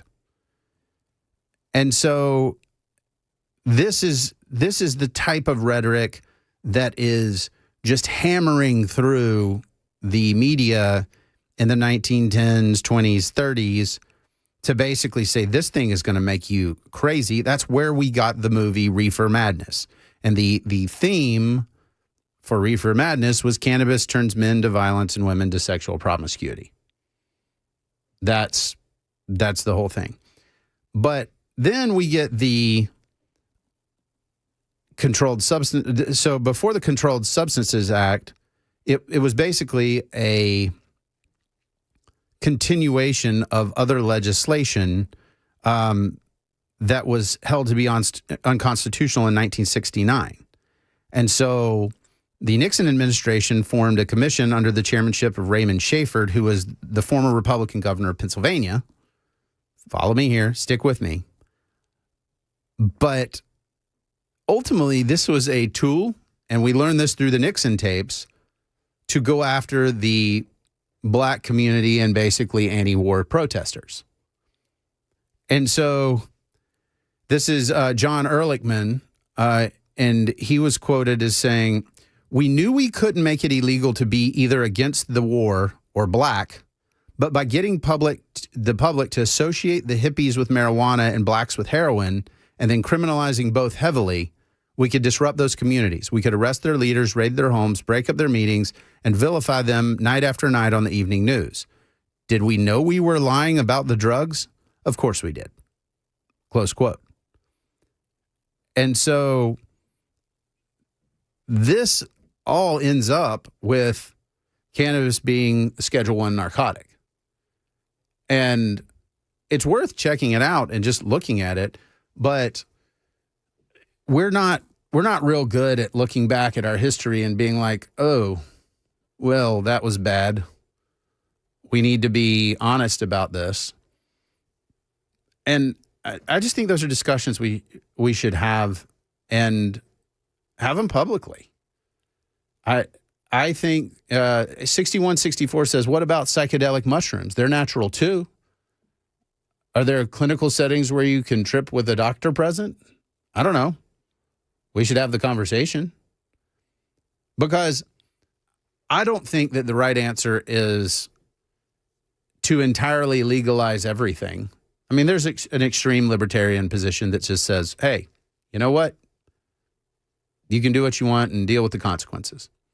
But I think there is sort of a middle ground, like Officer Bob was talking about, which is, hey, look, as long as you're under control and you're not doing things that put other people at a safety risk, then we don't really have a state interest in preventing your behavior. But if you're going to go hurt people, you're going to drive, operate heavy machinery, do that kind of stuff, then yeah, we're going to engage, and we're going to engage the conduct. And so I think conduct-based laws and restrictions make a lot of sense. We should make sure that we think of those issues in that way versus saying, here's the conduct. And earlier in the show, I brought up the idea of why should somebody, if you love sugar and you drink a case of Coke every day, you're morbidly obese and you're on Medicaid, why should I subsidize your health care? That's a choice. You've made an unhealthy choice that I'm having to pay for. That bothers me a lot. So you have to be personally responsible for the choices and the things that you do. And if you do something, for example, you smoke weed every day and you get lung cancer, again, that's an elective choice you made, and you should have to pay for the consequences of that, not everybody else. What we keep doing is this socialist mindset, which is, well, we need to protect everyone from the consequences of their own actions. No, we don't. Nanny state is bad for that exact reason. Sometimes you need to live with the consequences or die with them. And the idea that somebody else is responsible, this is what is called the problem of the commons. I don't know how many of y'all have heard of that. But it's basically, this is not my problem. I don't have to deal with it. It's your problem. The government has to solve it. Well, no.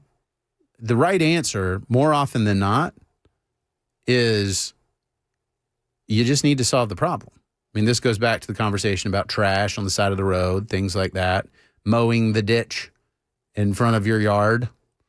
It may technically be the right-of-way for the county, but guess what? If you don't mow it, you're probably going to have some real tall grass right there, right in front of your house. And if you just mow it, it takes you 5 minutes and you're done. So do we really want to go through the inefficiency of having the government figure it out? And I think the answer is no, and should be no. And we need to press reset here and decide, what is it that we're actually concerned about? What is it that bothers us the most? 2565 says, your idea only works if causality can be proven without a doubt. Okay, but also no. I can prove that if you are overweight due to any number of factors, your health outcomes are going to be worse. And so, as I mentioned with MediShare, which is a not insurance product, but it's medical bill sharing, they make the point of, we know you're going to be a more expensive health risk. Therefore, you have to pay more. I think that's fair, and we should do fair things. I was actually having a very robust, good conversation with my father-in-law, who said, and he's a Democrat, and we have a lot of conversations around issues. And he said, well, what about pre-existing conditions like type 1 diabetes that, you're born with, you can't do anything about, that do, add health care costs to you, but it wasn't your fault? My response was, okay, we can talk about high risk pools and other things as a matter of policy, but is it somebody else's job to pay for your health care because you have a condition that they don't? And I think the answer is no. Now, we may decide as a society, well, the answer is no, but we think we want to do something like that. So we're going to have these high risk pools. So folks with various diseases where they had no say in it are in high risk pools. So their costs aren't so out of pocket, and we're going to subsidize that. Okay, that's a choice. 3145 said, I thought all of this was a disease. And it can be. But my point is, there are choices. And so we can say broadly, if you are 5'2" and 600 pounds, then guess what? You need to pay a little more for your health insurance as opposed to everyone else having to pay a little bit more for theirs to cover you. And I get it. I understand these are like tough topics to talk about, but we've got to be honest about who do we when we keep saying government ought to. Well, we have these healthcare subsidies during COVID that were only ever meant to be temporary, but then people got dependent on them, and we must extend them. No, we don't. I'm not saying that it won't create hardships for people, but why when something was meant to be temporary should we make it indefinite just because folks really like it? It just doesn't make a lot of sense. Troy's been very patient. We'll get to Troy on the other side of the break. I'm Cameron Smith. This is the Matt Murphy Show on Super Talk 99.7.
The FBI has released more details about why the Covenant School was targeted in that deadly shooting in 2023. This story and more coming up at 5:30 on Super Talk 99.7 WTN.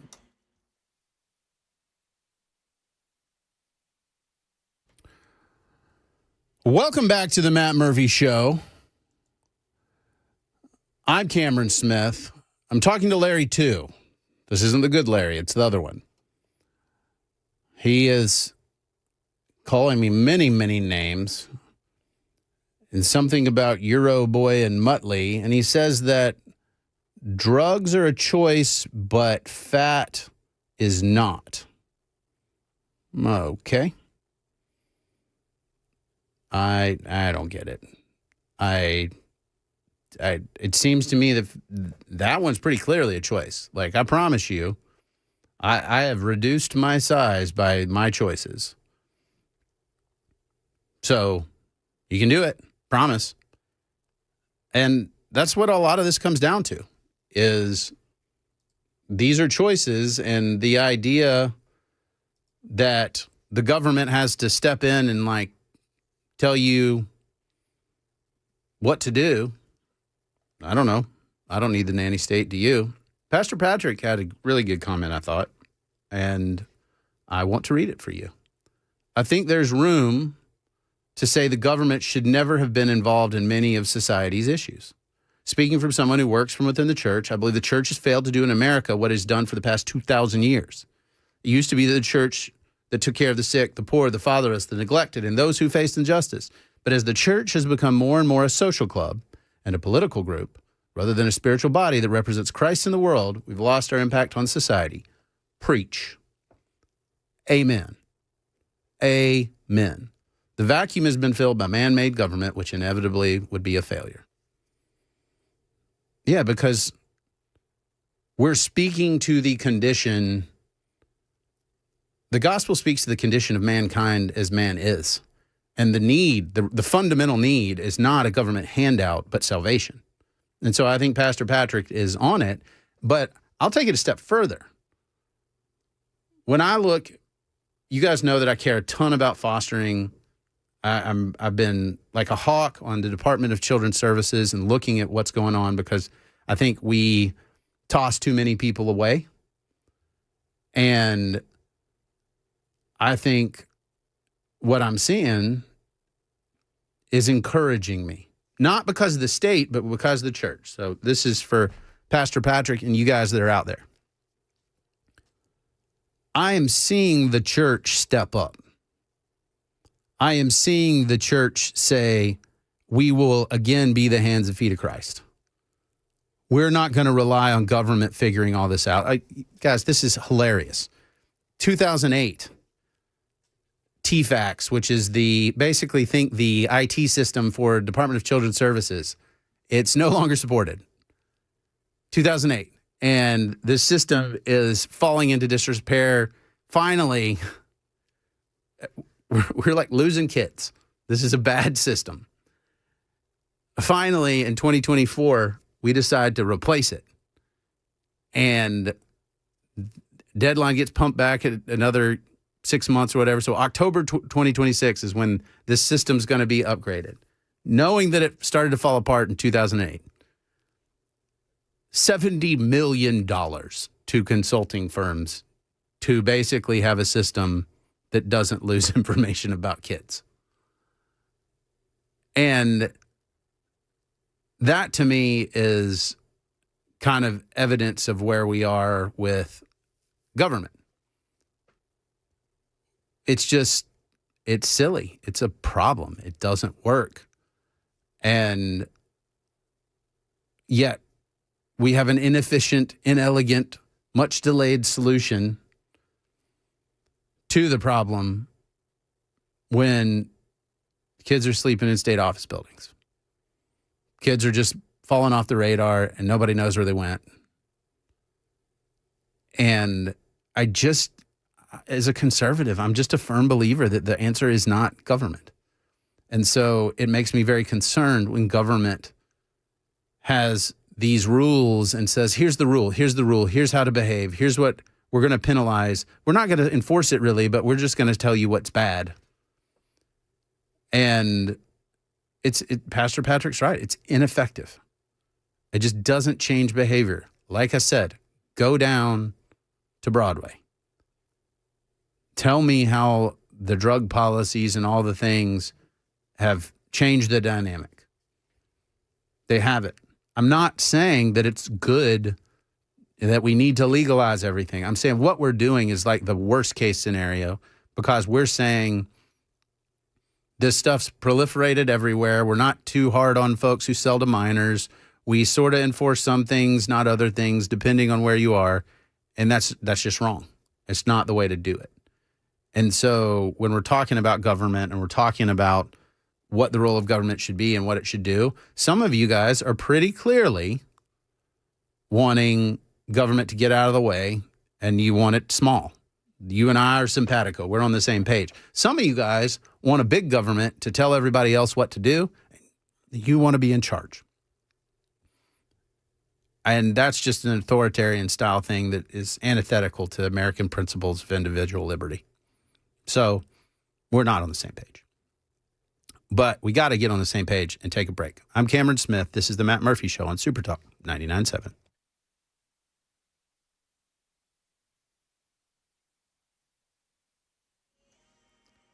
I'm Ken Weaver with your top stories. Got the full forecast and traffic in 5 minutes. Fox 17 says the FBI has released more than 200 pages of documents on the Covenant school shooting. Journal entries suggest the shooter targeted the school because it was a, quote, white school, private school, and not known as well, and a, quote, Christian school, and in parentheses, hate religion. The writings also reference other mass shootings and criticize, quote, Biden's horrible gun plans, saying the Second Amendment is on, quote, life support, and mentioning red flag laws. The shooting in 2023 claimed the lives of students Evelyn Dykhouse, William Kinney, Hallie Scruggs, and staffers Mike Hill, Catherine Kuntz, and Cynthia Peak. Tennessee flu activity has been upgraded to moderate. ABC News medical contributor Dr. Darian Sutton says this season so far has been a tough one. The flu season this year is earlier and stronger than last year. And if we remember, last year was one of our highest hospitalization rates since 2009. So here in Tennessee, health officials say cases have more than doubled in the past 2 weeks, with influenza A leading the surge. Some experts urge vaccination, good hygiene, and staying home when you're sick to slow the spread. And a Tennessee lawmaker wants to let you grow marijuana at home. Memphis Democratic State Rep Antonio Parkinson's Freedom to Farm Act would allow one adult per household to grow up to 15 plants for personal use. I expect to push back. I do, however, look at the timing of things also. You know, my colleagues tend to follow the lead of President Trump.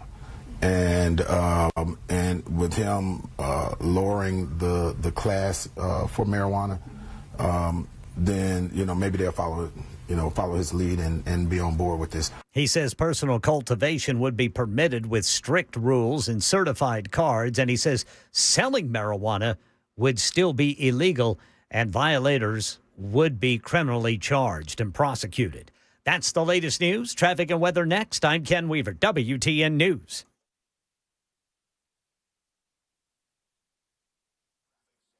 Franklin, we've got an injury wreck, 65 southbound at I-840.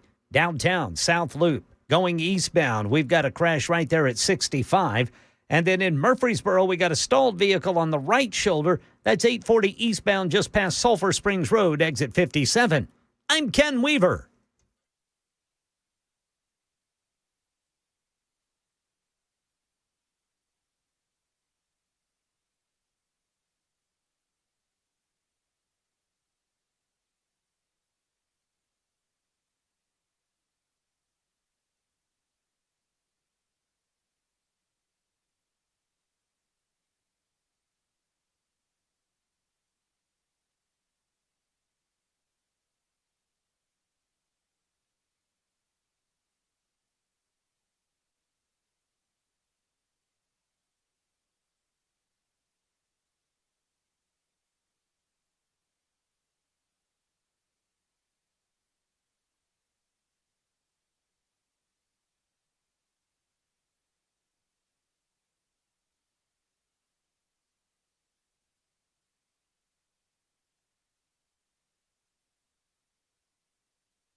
Welcome back. I'm Cameron Smith. You're listening to the Matt Murphy Show.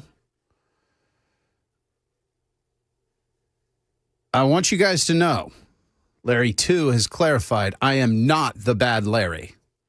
So there's that. Larry's very upset. Larry 2. Regular Larry is great. But Larry 2, the issue that I have, Larry, with your diatribe here is that what I'm arguing is we should have a thoughtful discussion of how these things work and think through it. And that you're saying that you stand for morality and that you want Tennessee decent and not a secondary Oregon. I hear you. And you accuse me of deciding, what's best for everyone else's family. But, Larry, when you decide the government gets to tell, using force of law, everyone else what you can do, it actually makes you the problem.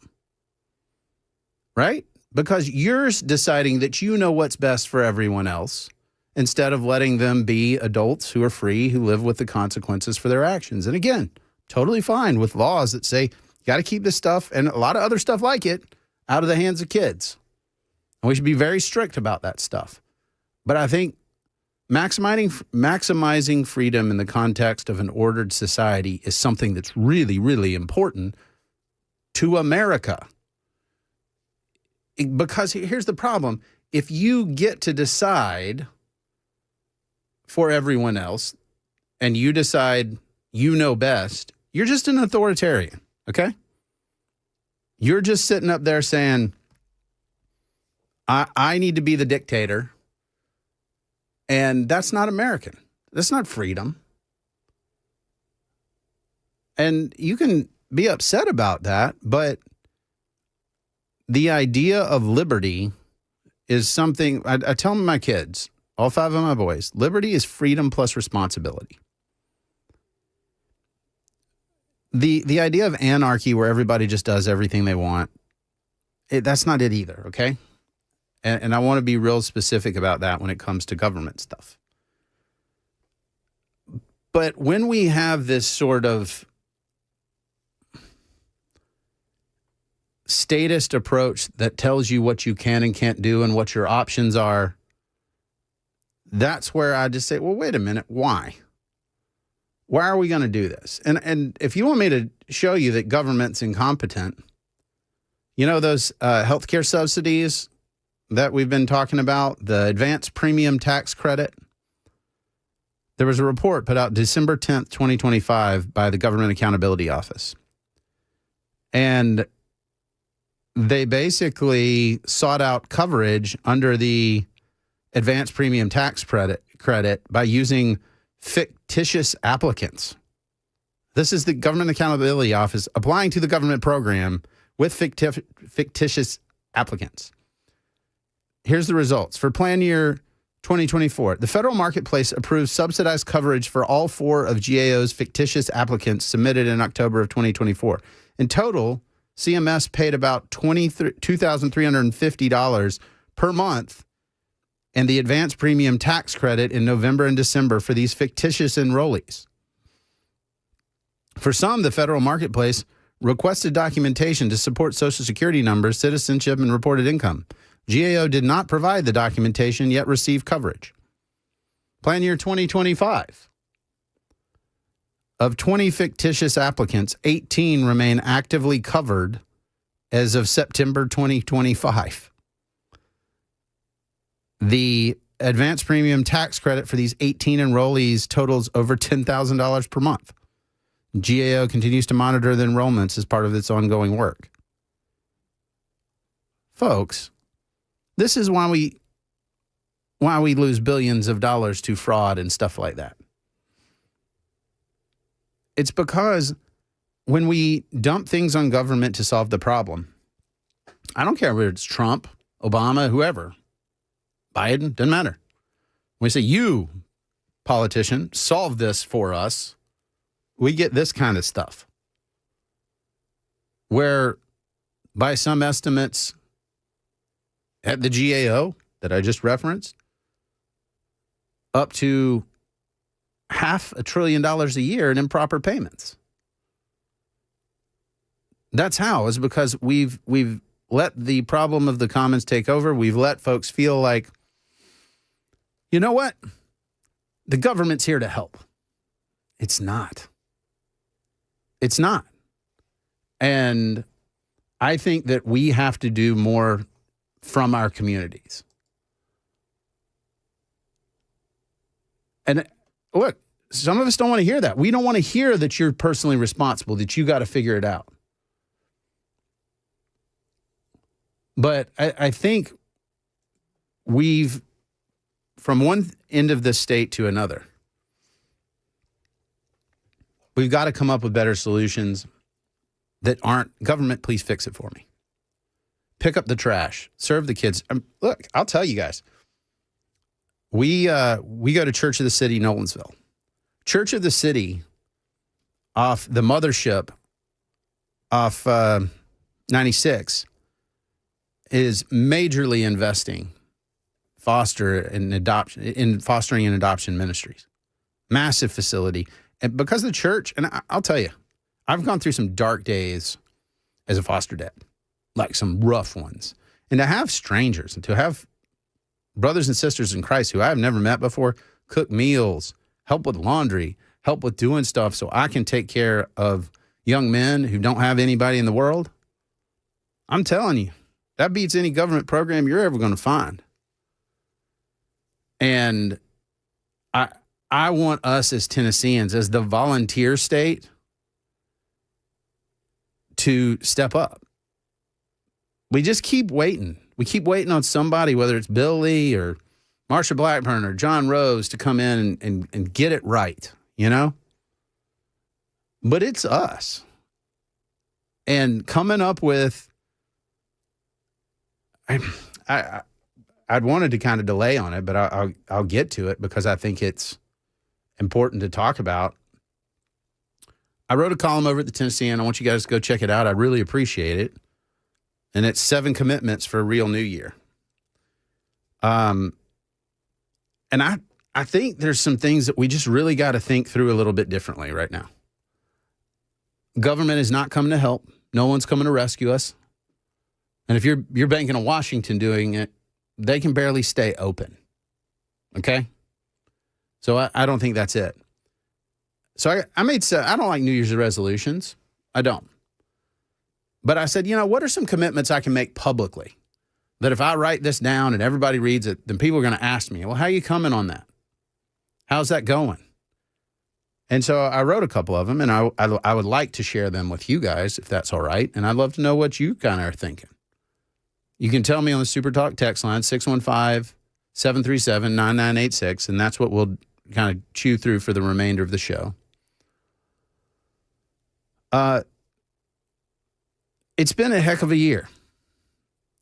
It has been a tough one for me and my family, and I'm sure for many of you it's been tough. Some of y'all have had a banner year.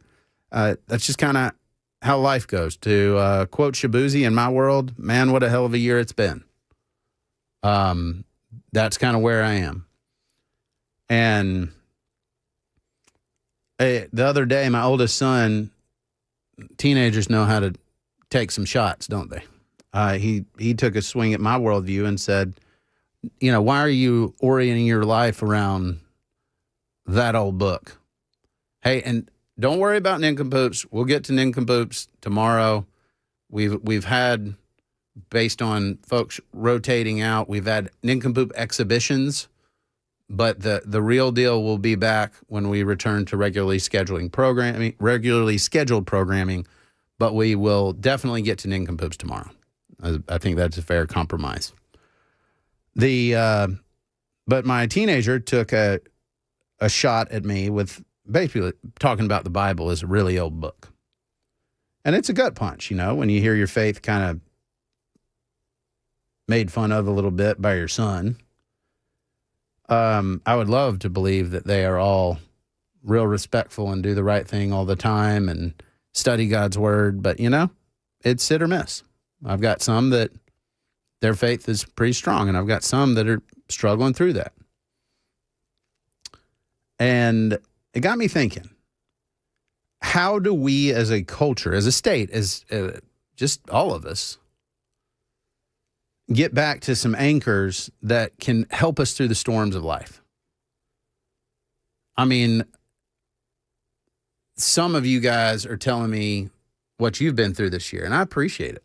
I mean, dementia of a loved one, losing a job. I mean, you go through it, and we got to kind of get back to basics a little bit.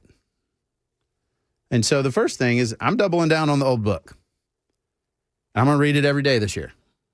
And I do pretty good with it normally. But whether it's just a couple verses or it's an in-depth study, every day, just a little bit. January 1, December 31st, every day. That's the target. Because, look, in an age where every single institution, from the government to the news media to even the church itself, seems to have broken our trust, that's an anchor that doesn't change. Jesus said, it's the way, the truth, and the life, and he is for me.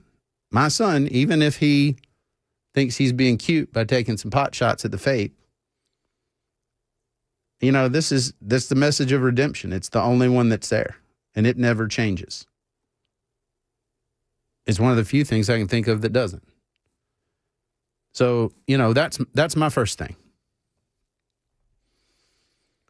The second thing, and this, it's kind of interesting in the conversation that we're having here, is making human contact. I don't know when we decided that this digital stuff is a substitute for a conversation. We call it FaceTime, literally, and the way that we talk, Zoom, Meet. But there is no substitute for a face-to-face conversation with a human. I'm going to talk a little bit more about this and the other 5 when we get back, and that's how we're going to close out the show. And I want to know what you're thinking. What are we going to change? What are we going to do differently in the upcoming year? And we'll really kind of think about this tomorrow as we move through New Year's. It doesn't have to be just a aspirational resolution. I'm talking about what's some stuff we can actually commit to. What's some bedrock we can find and anchor into, because after 25, maybe 26 will be easy, but I don't know. I somehow doubt it with a house full of teenagers. But let's talk about that. Let's have that conversation. We're going to take a break. I'm Cameron Smith. This is the Matt Murphy Show on Super Talk 99.7.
New FBI documents reveal chilling details about the Covenant school shooter's motives. We've got that and other top stories coming up at 6 on Super Talk 99.7 WTN.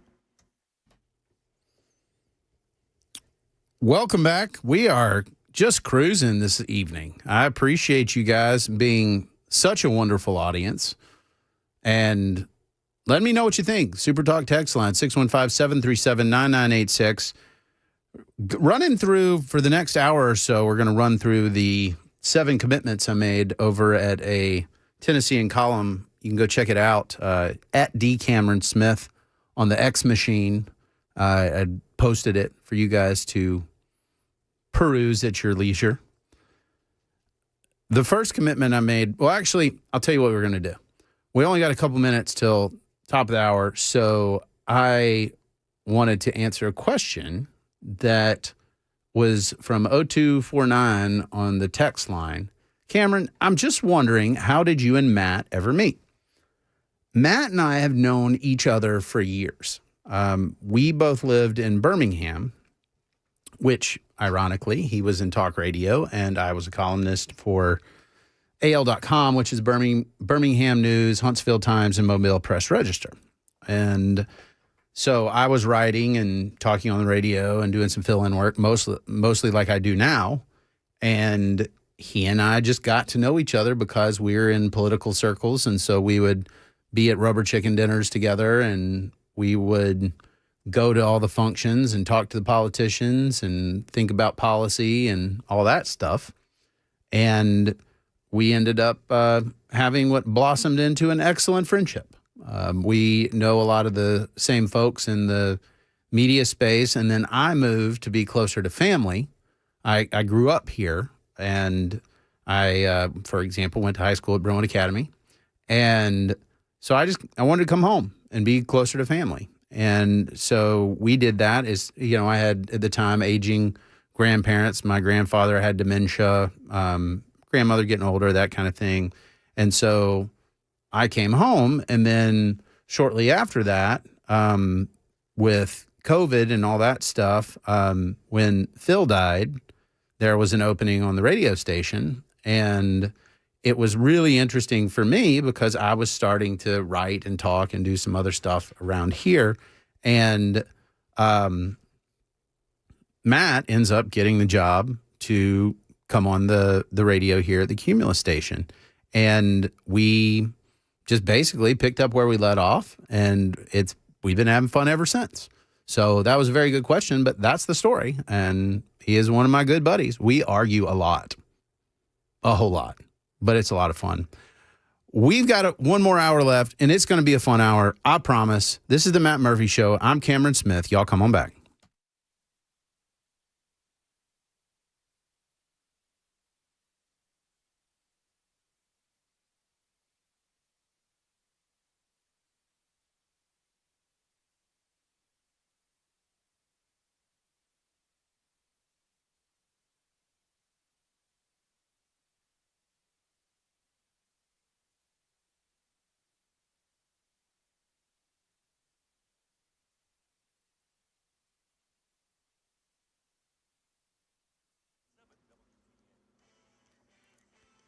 Six o'clock on the dot. I'm Ken Weaver with your top stories. Got the full forecast and traffic coming up in 5 minutes. And right now in Nashville, Fox 17 says new FBI documents revealed chilling details about the Covenant school shooter's motives. Notes show the school was chosen for being private, Christian, and not well known, with the shooter writing, quote, hate religion. The files also mention other mass shootings and include comments about gun control, calling the Second Amendment, quote, on life support, and blasting, quote, Biden's horrible gun plans. The tragedy claims 6 lives, 3 of them children.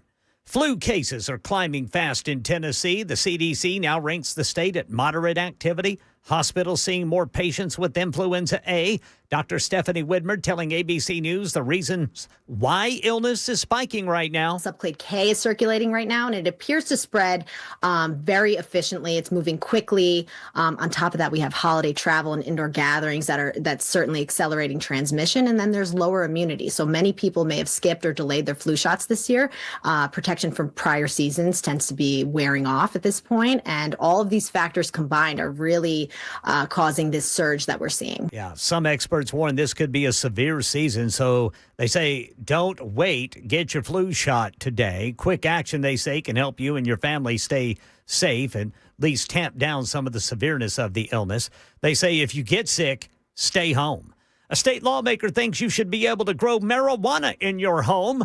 Memphis Democratic State Rep Antonio Parkinsons tells TV Channel 5 his Freedom to Farm Act would let adults grow up to 15 plants for personal use. And for them to be able to grow it and supply themselves and not depend on our health care system, not depend on government or anyone else, and to keep government and, you know, our tax system and everyone out of their business. Parkinson says selling marijuana would still be against the law and you will be criminally prosecuted.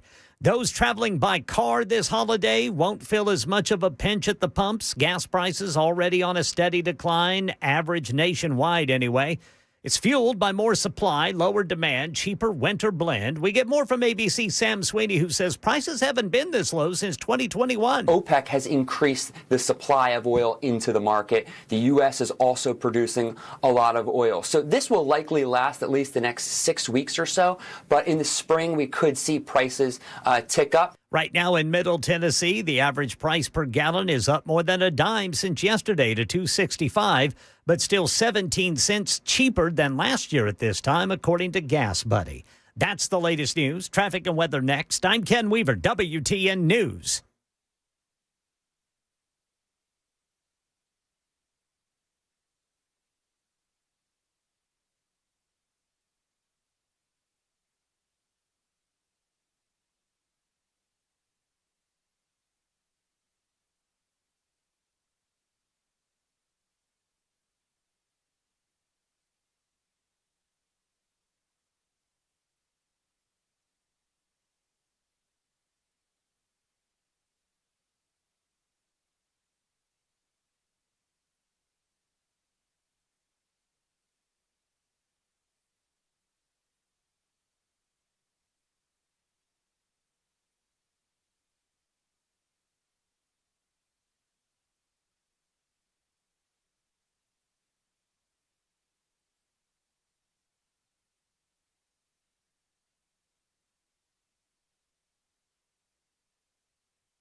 Over on the East Loop going eastbound, got a crash there at Shelby Avenue. South Nashville, a crash 24 eastbound at Murfreesboro Pike. Then in Brentwood, a crash on the right shoulder. That's 65 northbound at Old Hickory Boulevard. Over on the West Loop, had a crash 40 eastbound at 65 West. That's exit 208. And then in Murfreesboro, a stalled vehicle, right shoulder blocked 840 eastbound just past Sulphur Springs Road, exit 57. I'm Ken Weaver.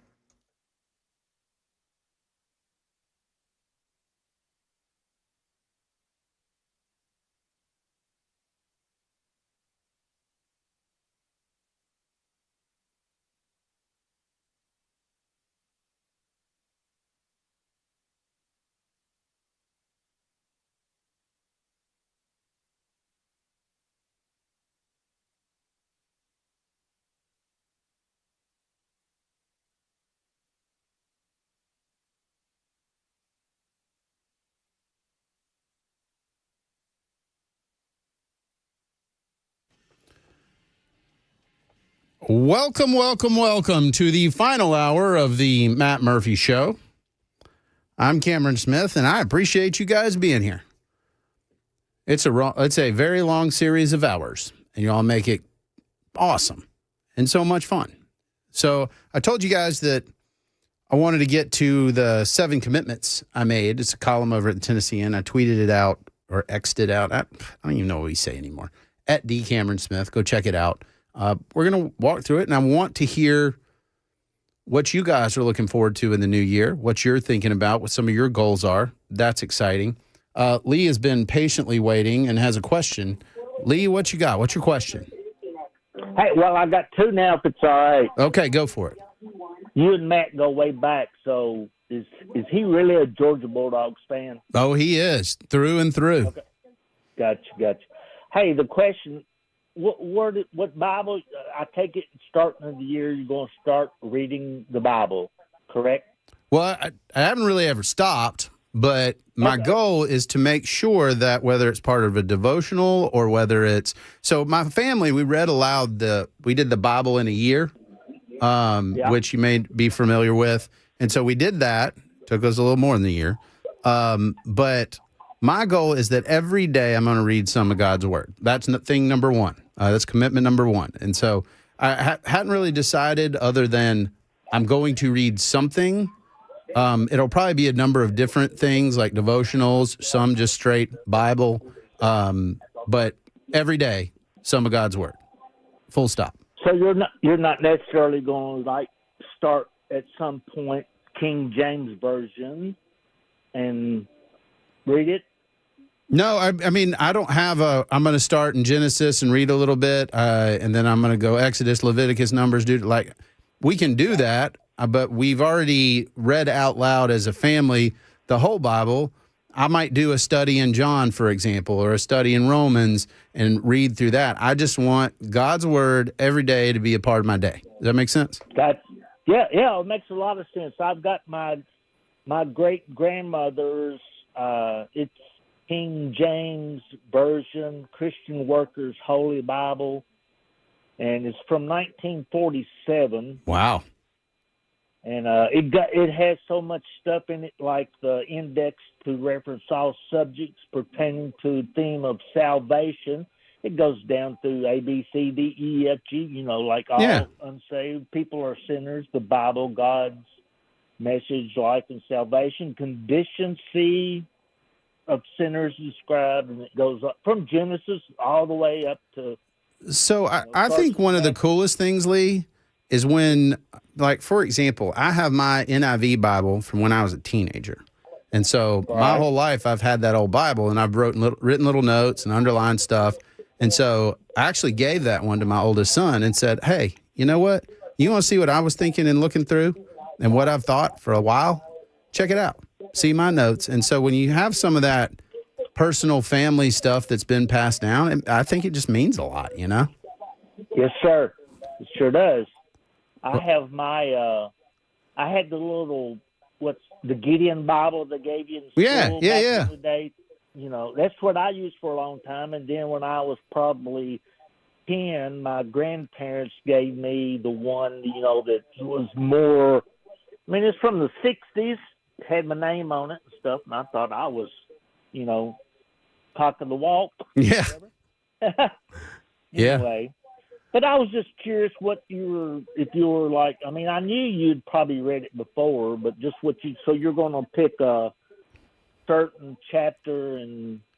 Yeah, I'll tell you the ones that I like, they're blue, and I think it's the John MacArthur studies, and he does it, for different books of the Bible, and those have been really good. And so what I try to do is it's real easy to get into story time if you're not careful. There's a lot of cool devotions that tell a lot of cool stories, but they don't really focus on God's word. And so my deal is I want to focus on God's word, and then sometimes it's helpful to have somebody who's really studied it for a long time help me understand what it means. You know what I mean? That helps me. Yeah. So John MacArthur is fantastic in that space to help, some folks like me understand, well, what am I reading? What does it mean? And maybe what's something that he's thought about that I might not have seen. And so I find that really helpful. Right. Yeah. I appreciate everything about it. I was just, while you were talking about that, I got this old Bible out and started looking through it. And it's like you said, it's got little underlying things here and there, you know, and pictures and not, you know, I mean, drawings. Anyway. Yeah. Well, I appreciate it, Lee. Thank you for the call. Nice talking to you. I've been listening to you for a while. I was mad all the time, talked to him. And, you know, I hated that we had to lose Phil to get you two guys. But, I mean, hey, life goes on, right? Yeah. And, I mean, he was a giant in talk radio. And, you know, the fact that we get a chance to talk with you guys and a lot of y'all remember him, it's a big deal and, you know, big shoes to fill. And I know Matt feels that way. Right. Oh, yeah. I mean, the first thing I picked up when I picked up my phone earlier, I went to Facebook to, you know, to get on with you guys, and there was a picture of Phil Valentine there, you know, from whatever. Anyway, y'all have a happy New Year. Well, you have a happy New Year too, Lee. We really appreciate it. And, you know, that, I think, just a humble faith, guys. I mean, and I get it. Not everybody believes the same thing. That's okay. I'm just telling you, if I claim to believe this stuff and I don't know God's word and I don't hide God's word in my heart, then I'm just a liar. You know, I'm just putting on a coat that doesn't mean much. And I'm not trying to be a good guy. I'm a redeemed one. I'm one that knows what Jesus did for me, and that's what I'm trying to teach the boys that live in my house, is that we can love others and we can serve because God loved us and enough to send his son to die for us. And that's a pretty big deal, and that's a heck of an example. And that's what we want to follow. The second one I mentioned was making human contact, and we kind of ended the last hour on that one. Folks, I'm committing to coffee or lunch with at least one new person every week. And that means someone I haven't seen in at least 6 months, if at all. And that, to me, is the bare minimum. Because we got these things called phones, and they're always with us. And I don't want to have a situation where I'm not making new relationships. My day job's working at a company called Thanks, where we talk about growing business with gratitude, and that's relationships. And so if you're not meeting new people, you're not doing anything about it, then you're in retreat. And I'm telling you, folks, that's the place you don't want to be. People are everything. I mean, talk about the faith. You know, God sees Adam in the garden and says it's not good for him to be alone. And I don't think he was just talking about Adam. He's talking about all of us. Human beings are not supposed to be alone by ourselves. And so I'm going to get together with people and get to know them, build relationships. And guess what? Some folks are going to have coffee with me and they're not going to like me. And we're probably not going to be that close. That's okay. But meeting with new people, getting to know new people. And many of y'all have reached out to me and said, hey, you want to grab lunch? You want to get coffee? Sure. I can't do it with everybody because my schedule's just kind of all over the place. But I've met with a bunch of you guys. And I love it. And I think it's great. So, you know, I would encourage you guys that life is better lived across a table, not a touchscreen. And so get out of your house and go meet some new people. Some of us have been working at the same place a long time. We have good friends there, and that's great, but meet somebody new. Just think about it this way. Every month, just write down the list of the new people that you've met that you can remember their names. And if you can't, then that's a problem. So I'm just encouraging that. Number 3, calloused hands. So this is one that I'm pretty emphatic about over the last several years. It's really moved up the list as an annual priority for me. I make most of my living behind a laptop, okay? I type. I'm looking at one right now. I even have these glasses now that I got old that have the blue light filters on them. So my eyes don't fall out of my head. But I know that working in my garden, lifting heavy weights with my boys, and making stuff with my hands, that's a non-negotiable. Like, I want to see calluses. Right now I can look at my hands and I got calluses on my hands, mostly from lifting weights. Hadn't got as much in the garden since it's been cold and everything's kind of done-ish, except for the collards. They're still alive. But I'm committing to calluses on my hands every single month of 2026. Don't care what it's from, but I'm going to look at my hands. If the calluses aren't there, not only is my physical body suffering, but my mind and my spirit are too. I think all this stuff is connected. 3449 says, we do need to talk about raccoons in policy. We need to be working on sponsors. If y'all want to know the truth, I actually met with a legislator about a week and a half ago, 2 weeks ago, and I pitched this legislature on the Trash Panda Act. So you don't think for a minute that I'm not serious about raccoon ownership. We're going to align the laws with the state of Arkansas and make sure that we're no less capable of owning these folks. Raccoons are great. Rabbits, maybe a deer. We got to get some sponsors, and I agree. So we're not giving up. The whole point of this is not actually to own a raccoon. If you want to go trap a raccoon, you tell me whether it wants to be owned by you or not. It's going to eat your face. It's just, why do we need government to intervene here? Why do we need that? We don't. And so, yes, I know session's starting. I know. I had a bill that I wanted to push on basically braces for kids in DCS custody. Yeah, I know we need a House and Senate sponsor. Y'all got to help. Somebody call William Lamberth, call some other folks, and get me a sponsor for the Trash Panda Act. I need some help here. We got to find this, because the whole point is government has a bunch of dumb laws, and we need to highlight them. Like, why in the world do you need these permits to own a raccoon? Like, you don't. And if you're dumb enough to trap one and get bit in the face, that's on you. Sorry. So calloused hands. Number 4, and then we'll take a break after number 4. I recently took a hunting trip to South Alabama with my sons. We were wild men who were fishing for speckled trout, hunting whitetail, and eating like Vikings. We literally were killing stuff and eating it. It was awesome. But it almost didn't happen because I had a ton of good reasons to stay at home, to do some more stuff at the office, or just, frankly, get caught up on rest. I'm getting older, and it's a lot. But this year I'm going to say yes to one inconvenient opportunity every month.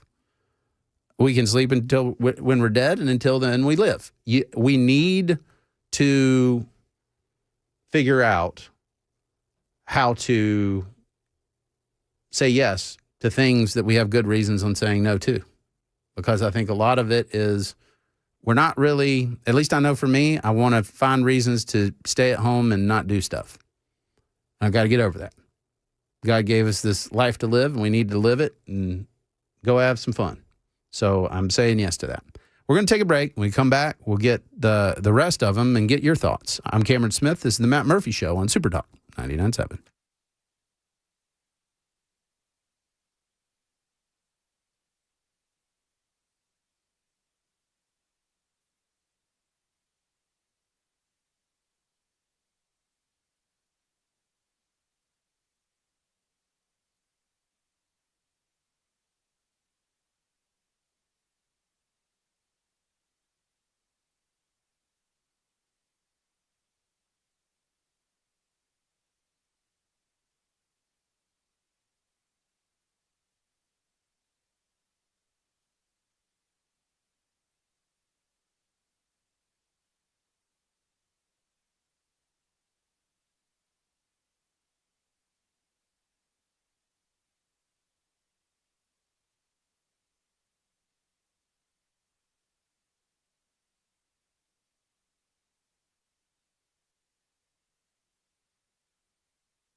Welcome back to the Matt Murphy Show. I just posted the doc link to the Trash Panda Act. So anybody can go to @DCameronSmith on the X machine or #TNPolitics and go get the legislative brief and call your representative and say, what are you going to do? Are you going to fix this? Or are we going to just let bureaucracy stand between us and trash pandas? 2372 says, do you think someone should be able to trap and cage a wild Dale Jackson? He could probably eat someone's face off as well, or at least annoy them to death. That is probably true for those who know Dale Jackson. He is a wonderful radio personality based in Huntsville and a good friend. But I would not try to trap him in a cage. That will not go well. So the 7 commitments for a real new year was what we're going through. First is God's word every day. 2 is coffee or lunch with a new person every month. Actually, I said every week. So, man, we're getting wild. Calloused hands. That means physical work. I want to see calluses on my hands. 4, say yes to the inconvenient. What I'm saying here is it's easy to come up with reasons not to do stuff, particularly as you get older. It's, well, that seems like a lot of effort. I'm not so sure I'm going to do that.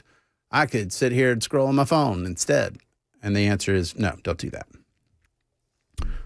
Number 5. And this is a big one for the context of this station. Politics in place. Okay? At some point, politics became a craven blood sport and a false idol. I really support the arena of ideas, but I'm just not going to view people who disagree with me as America's enemy because they vote on the other party than I do. Faith, family, community, really important to me. Politics is a tool that supports the rest of our lives rather than all of our lives.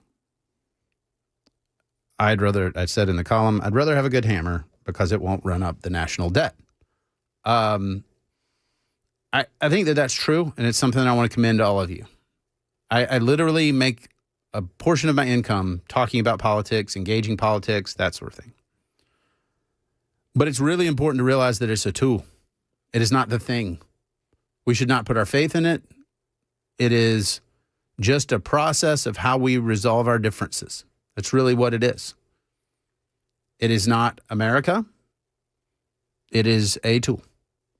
And we need to remember that because there's just been this weird trend that I think is bad for all of us, that we put politics in the driver's seat. That we say this is so important that, and look, our political leaders tell us this all the time. This is the most consequential election of our lifetime. America could die in darkness. If so-and-so doesn't win, no, we're just not going to make it. America is over. Tennessee's over. None of that's true. None of that's true. Now, over time, if you want to end your country, you can. You know, we see examples all over the world where folks do it, but it's usually not because they have an election. It's because they don't. It's because we end up putting it in its wrong place. We end up powerful people end up getting too much control. And then we lose liberty, we lose independence, and it happens time and time again. So I'm not saying you can't lose your country or you can't lose your state. I'm just simply saying I'm not buying the garbage that every election is a fight for the heart and soul of America. The fight for the heart and soul of America happens in our communities, our churches, our schools. It's the kind of people we are. Because if we are defined by our politics, guys, we're toast. Because it is weird right now. We've got 2 more, and I think they're also pretty important. We got to take a break, but when we come back, we'll go through those as well. I'm Cameron Smith. This is the Matt Murphy Show on Super Talk 99.7.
Welcome back to the Matt Murphy Show.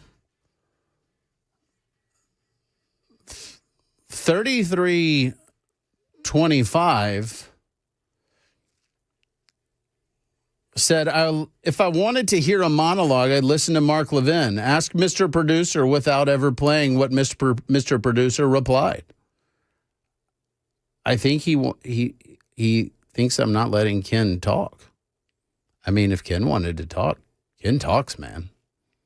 And he said football and other exciting things like that. And Louie can talk too if he wants. I mean, I can barely see through the glass, let alone figure out what's going on. So we are equal opportunity in people wanting to talk and have thoughts on the microphone thingies. And you can call in too, 615-737-9986, and you can tell me whatever you want because it's your show. So no problem. Okay, so New Year's commitments.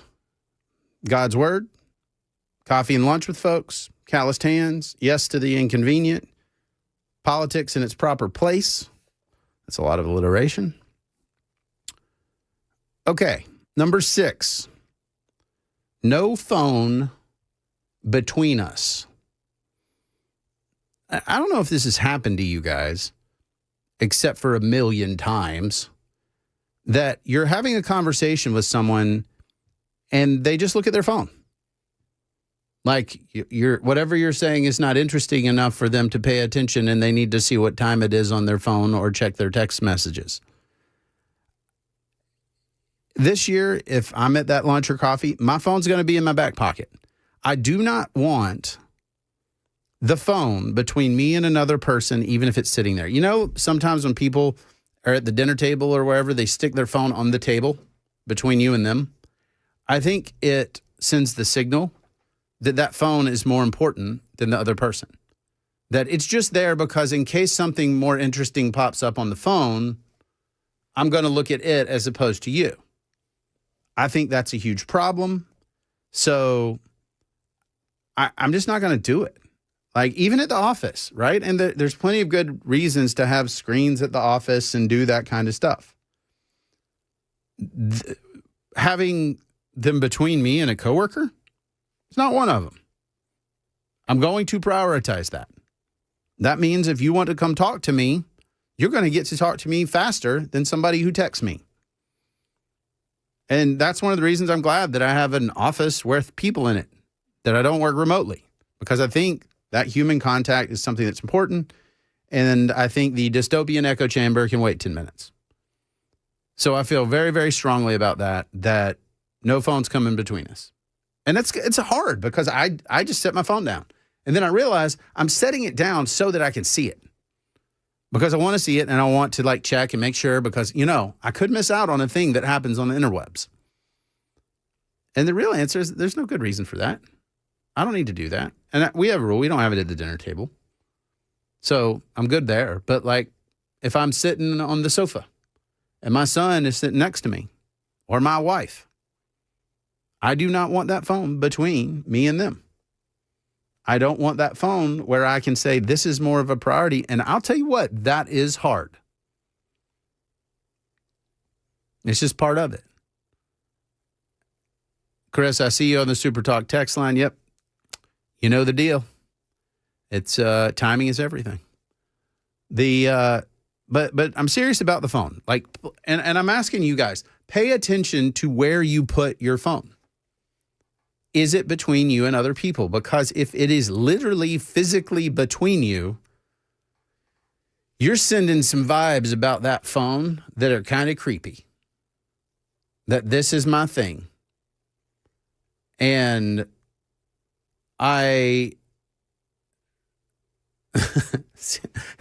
Sandra says, don't stick the phone in the back pocket. Pull your britches down and it takes a dunk. Don't ask me how I know.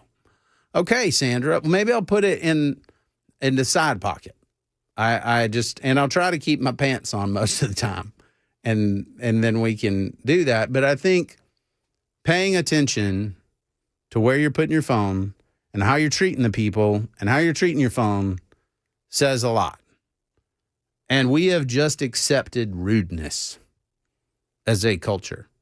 That it's free for you to play with your phone however you want, whenever you want, and nobody really cares. I think that is garbage, and I think we need to get over it because it is.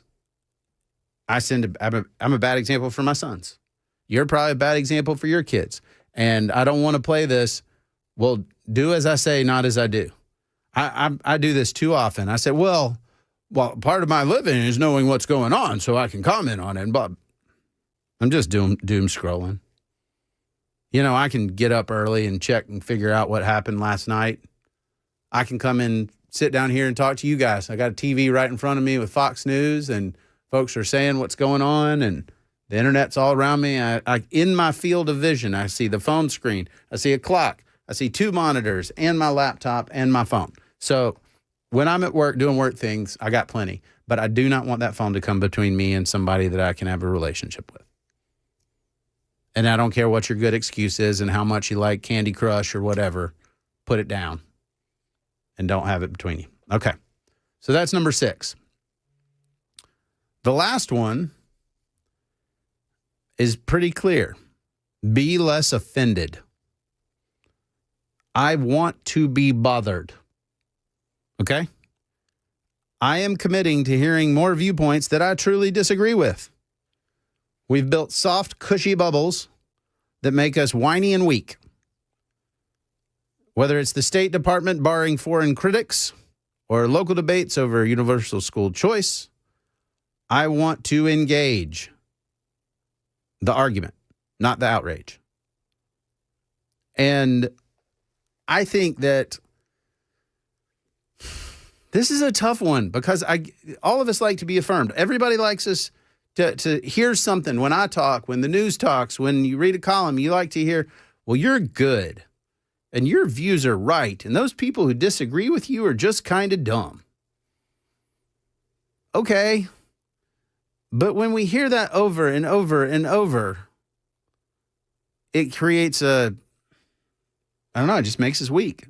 Like we actually do better when we hear people who are say, I disagree with you. I think that you're just wrong. And then we learn, and then we get better, and then we talk to them, and we have the back and forth, and it sharpens our perspective. It doesn't mean we have to change our viewpoint, but we have to defend it, and defending it makes it better. Acting like we're better off without challenge it's just strange. So I want to be challenged. I want to be bothered, and I'm not going to be upset by it. I'm not going to be mad. I'm not going to be upset when somebody says, well, I love tariffs. Well, I don't. I think it's dumb policy. Okay, cool. Well, let's talk about it. Jason over here saying, my biggest problem with school choice is it doesn't punish the school system for being terrible. He didn't say terrible. He said something else that I can't say on there. I mean, those are fair thoughts to have. Let's have the discussion. But when we decide that we know better and we don't have to entertain challenges is when we become weak and whiny. So I'm not going to do that either. So those are my commitments. I'd love to hear what yours are. Bobby has been super patient and has a Bible study method that she wants to tell me about. Bobby, what's up? Well, first of all, let me tell you how much I enjoy hearing you. Thank you. And your Facebook pages, I just love, and your guides that you take around with you. What a wonderful thing for you to do. But several years ago, actually in '92, I decided I wasn't happy with the way I was doing my Bible readings and whatnot. So I bought a brand new Bible that had a lot of study notes in it, and I decided that I would study through it at my own pace. Okay. And that I would read it from index to maps.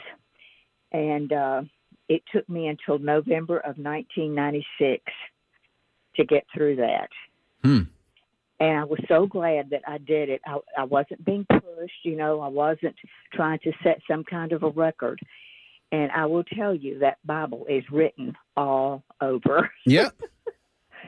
But I wanted to suggest that to you because In fact, our church, we did a read through this past year, not everything, but some concern things, and I thought I'd really prefer going through it my own pace and just getting what I can get out of it, because I'm not in a hurry. Yep. And I don't want it just to become a race. Yes. And I think that's a fair concern to say, hey, this is God's word. We're supposed to handle it carefully. We're not supposed to just say, oh, man, I don't have time for this. Let's get through it. And one of the big things for me is when I was a kid, my dad wakes up real early. And he would wake up and he'd have his Bible there and he'd have his notebook. And I remember coming down and seeing that. Now, we didn't read the Bible a ton as a family. We'd read it at Christmas and stuff like that. But I saw my dad in God's Word and writing notes, and he's got just hundreds of these notebooks where he's written his thoughts, right? And it really left an impression on me. And so one of the things we did as a family is we did kind of what you're talking about. We took the Bible in a year and we stretched it out a little bit, but we read it out loud as a family. Mm-hmm. And so one of the things I know now for my family is that they've heard the entirety of God's word out loud. And that word will not come back void. And I think that's real important for, Christians particularly to hear God's word, not just read it, not just write some notes, but like as part of it, that was really important to me is I want to hear it out loud, and different people read at different paces. Some are better readers, some are slower, but just to hear it, it's a big deal. So I like what you're saying. Go at your own pace. Well, I love what I hadn't thought about doing it out loud. I really like that. And I love that we did this at our church this year, because a lot of people, don't read their Bible on a regular basis, or don't read it with some, goal in trying to find out something particular, or right. learning about that person or that sort of thing. But that is the way I want to do it on an ongoing basis. I like being able to read it and think, and I have lots of notebooks. Well, those are treasures, and make sure that your family knows where those are, because with my dad, I don't want those notebooks to just vanish one day and get tossed out. I mean, that's like gold in my family, and I want to make sure that those are preserved, and so my kids and their kids can see my dad's thoughts about some of this stuff, because it made a difference to me, and I'm sure your thoughts make a difference to your family. Well, we'll have to see about that. I hadn't really thought about that, but I've been making. I've probably gone through, 4 or 5 notebooks since I started, and I don't do it every day. I just do it when I something occurs to me, or I think of something, or something I want to remember. Sure. Whatever. But I love it when you're on the radio. I really enjoy you, and I enjoy watching your Facebook pages. Well, I appreciate it, Bobby. Thank you very much for the call.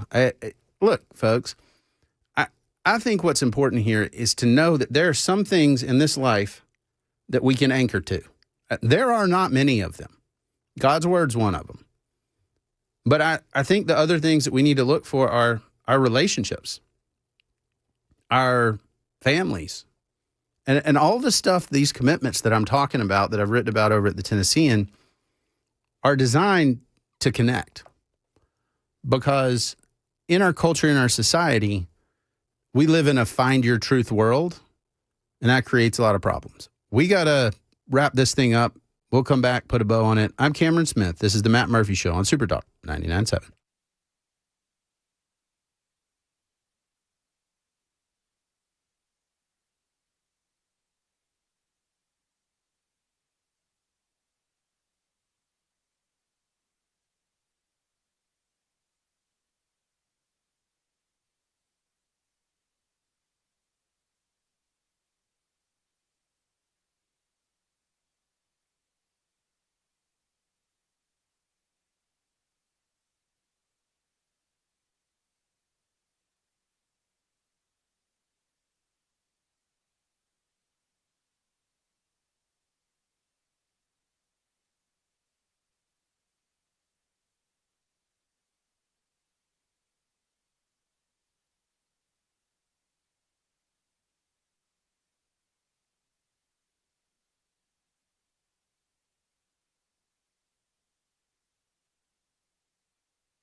Well, look at that.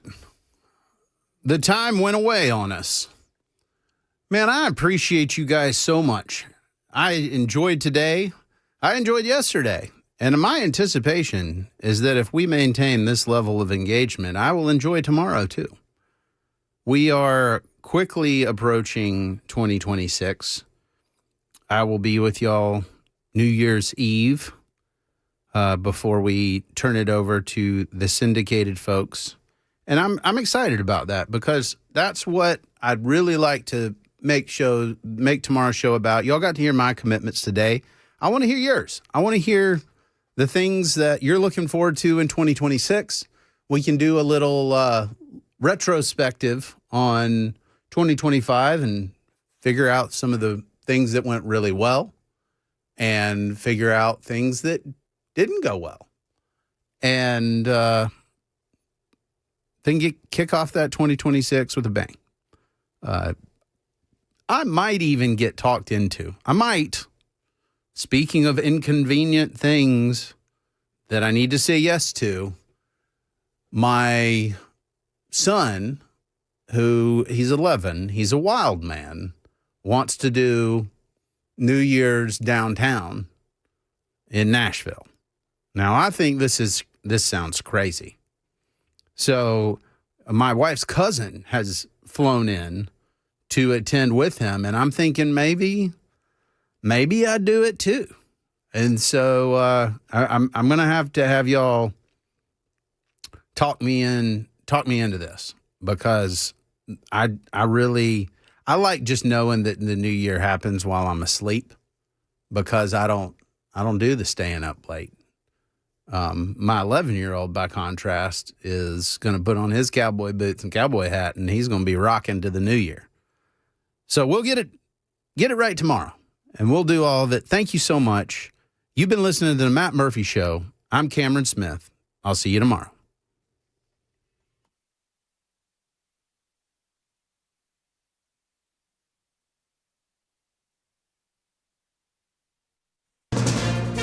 From ABC News, I'm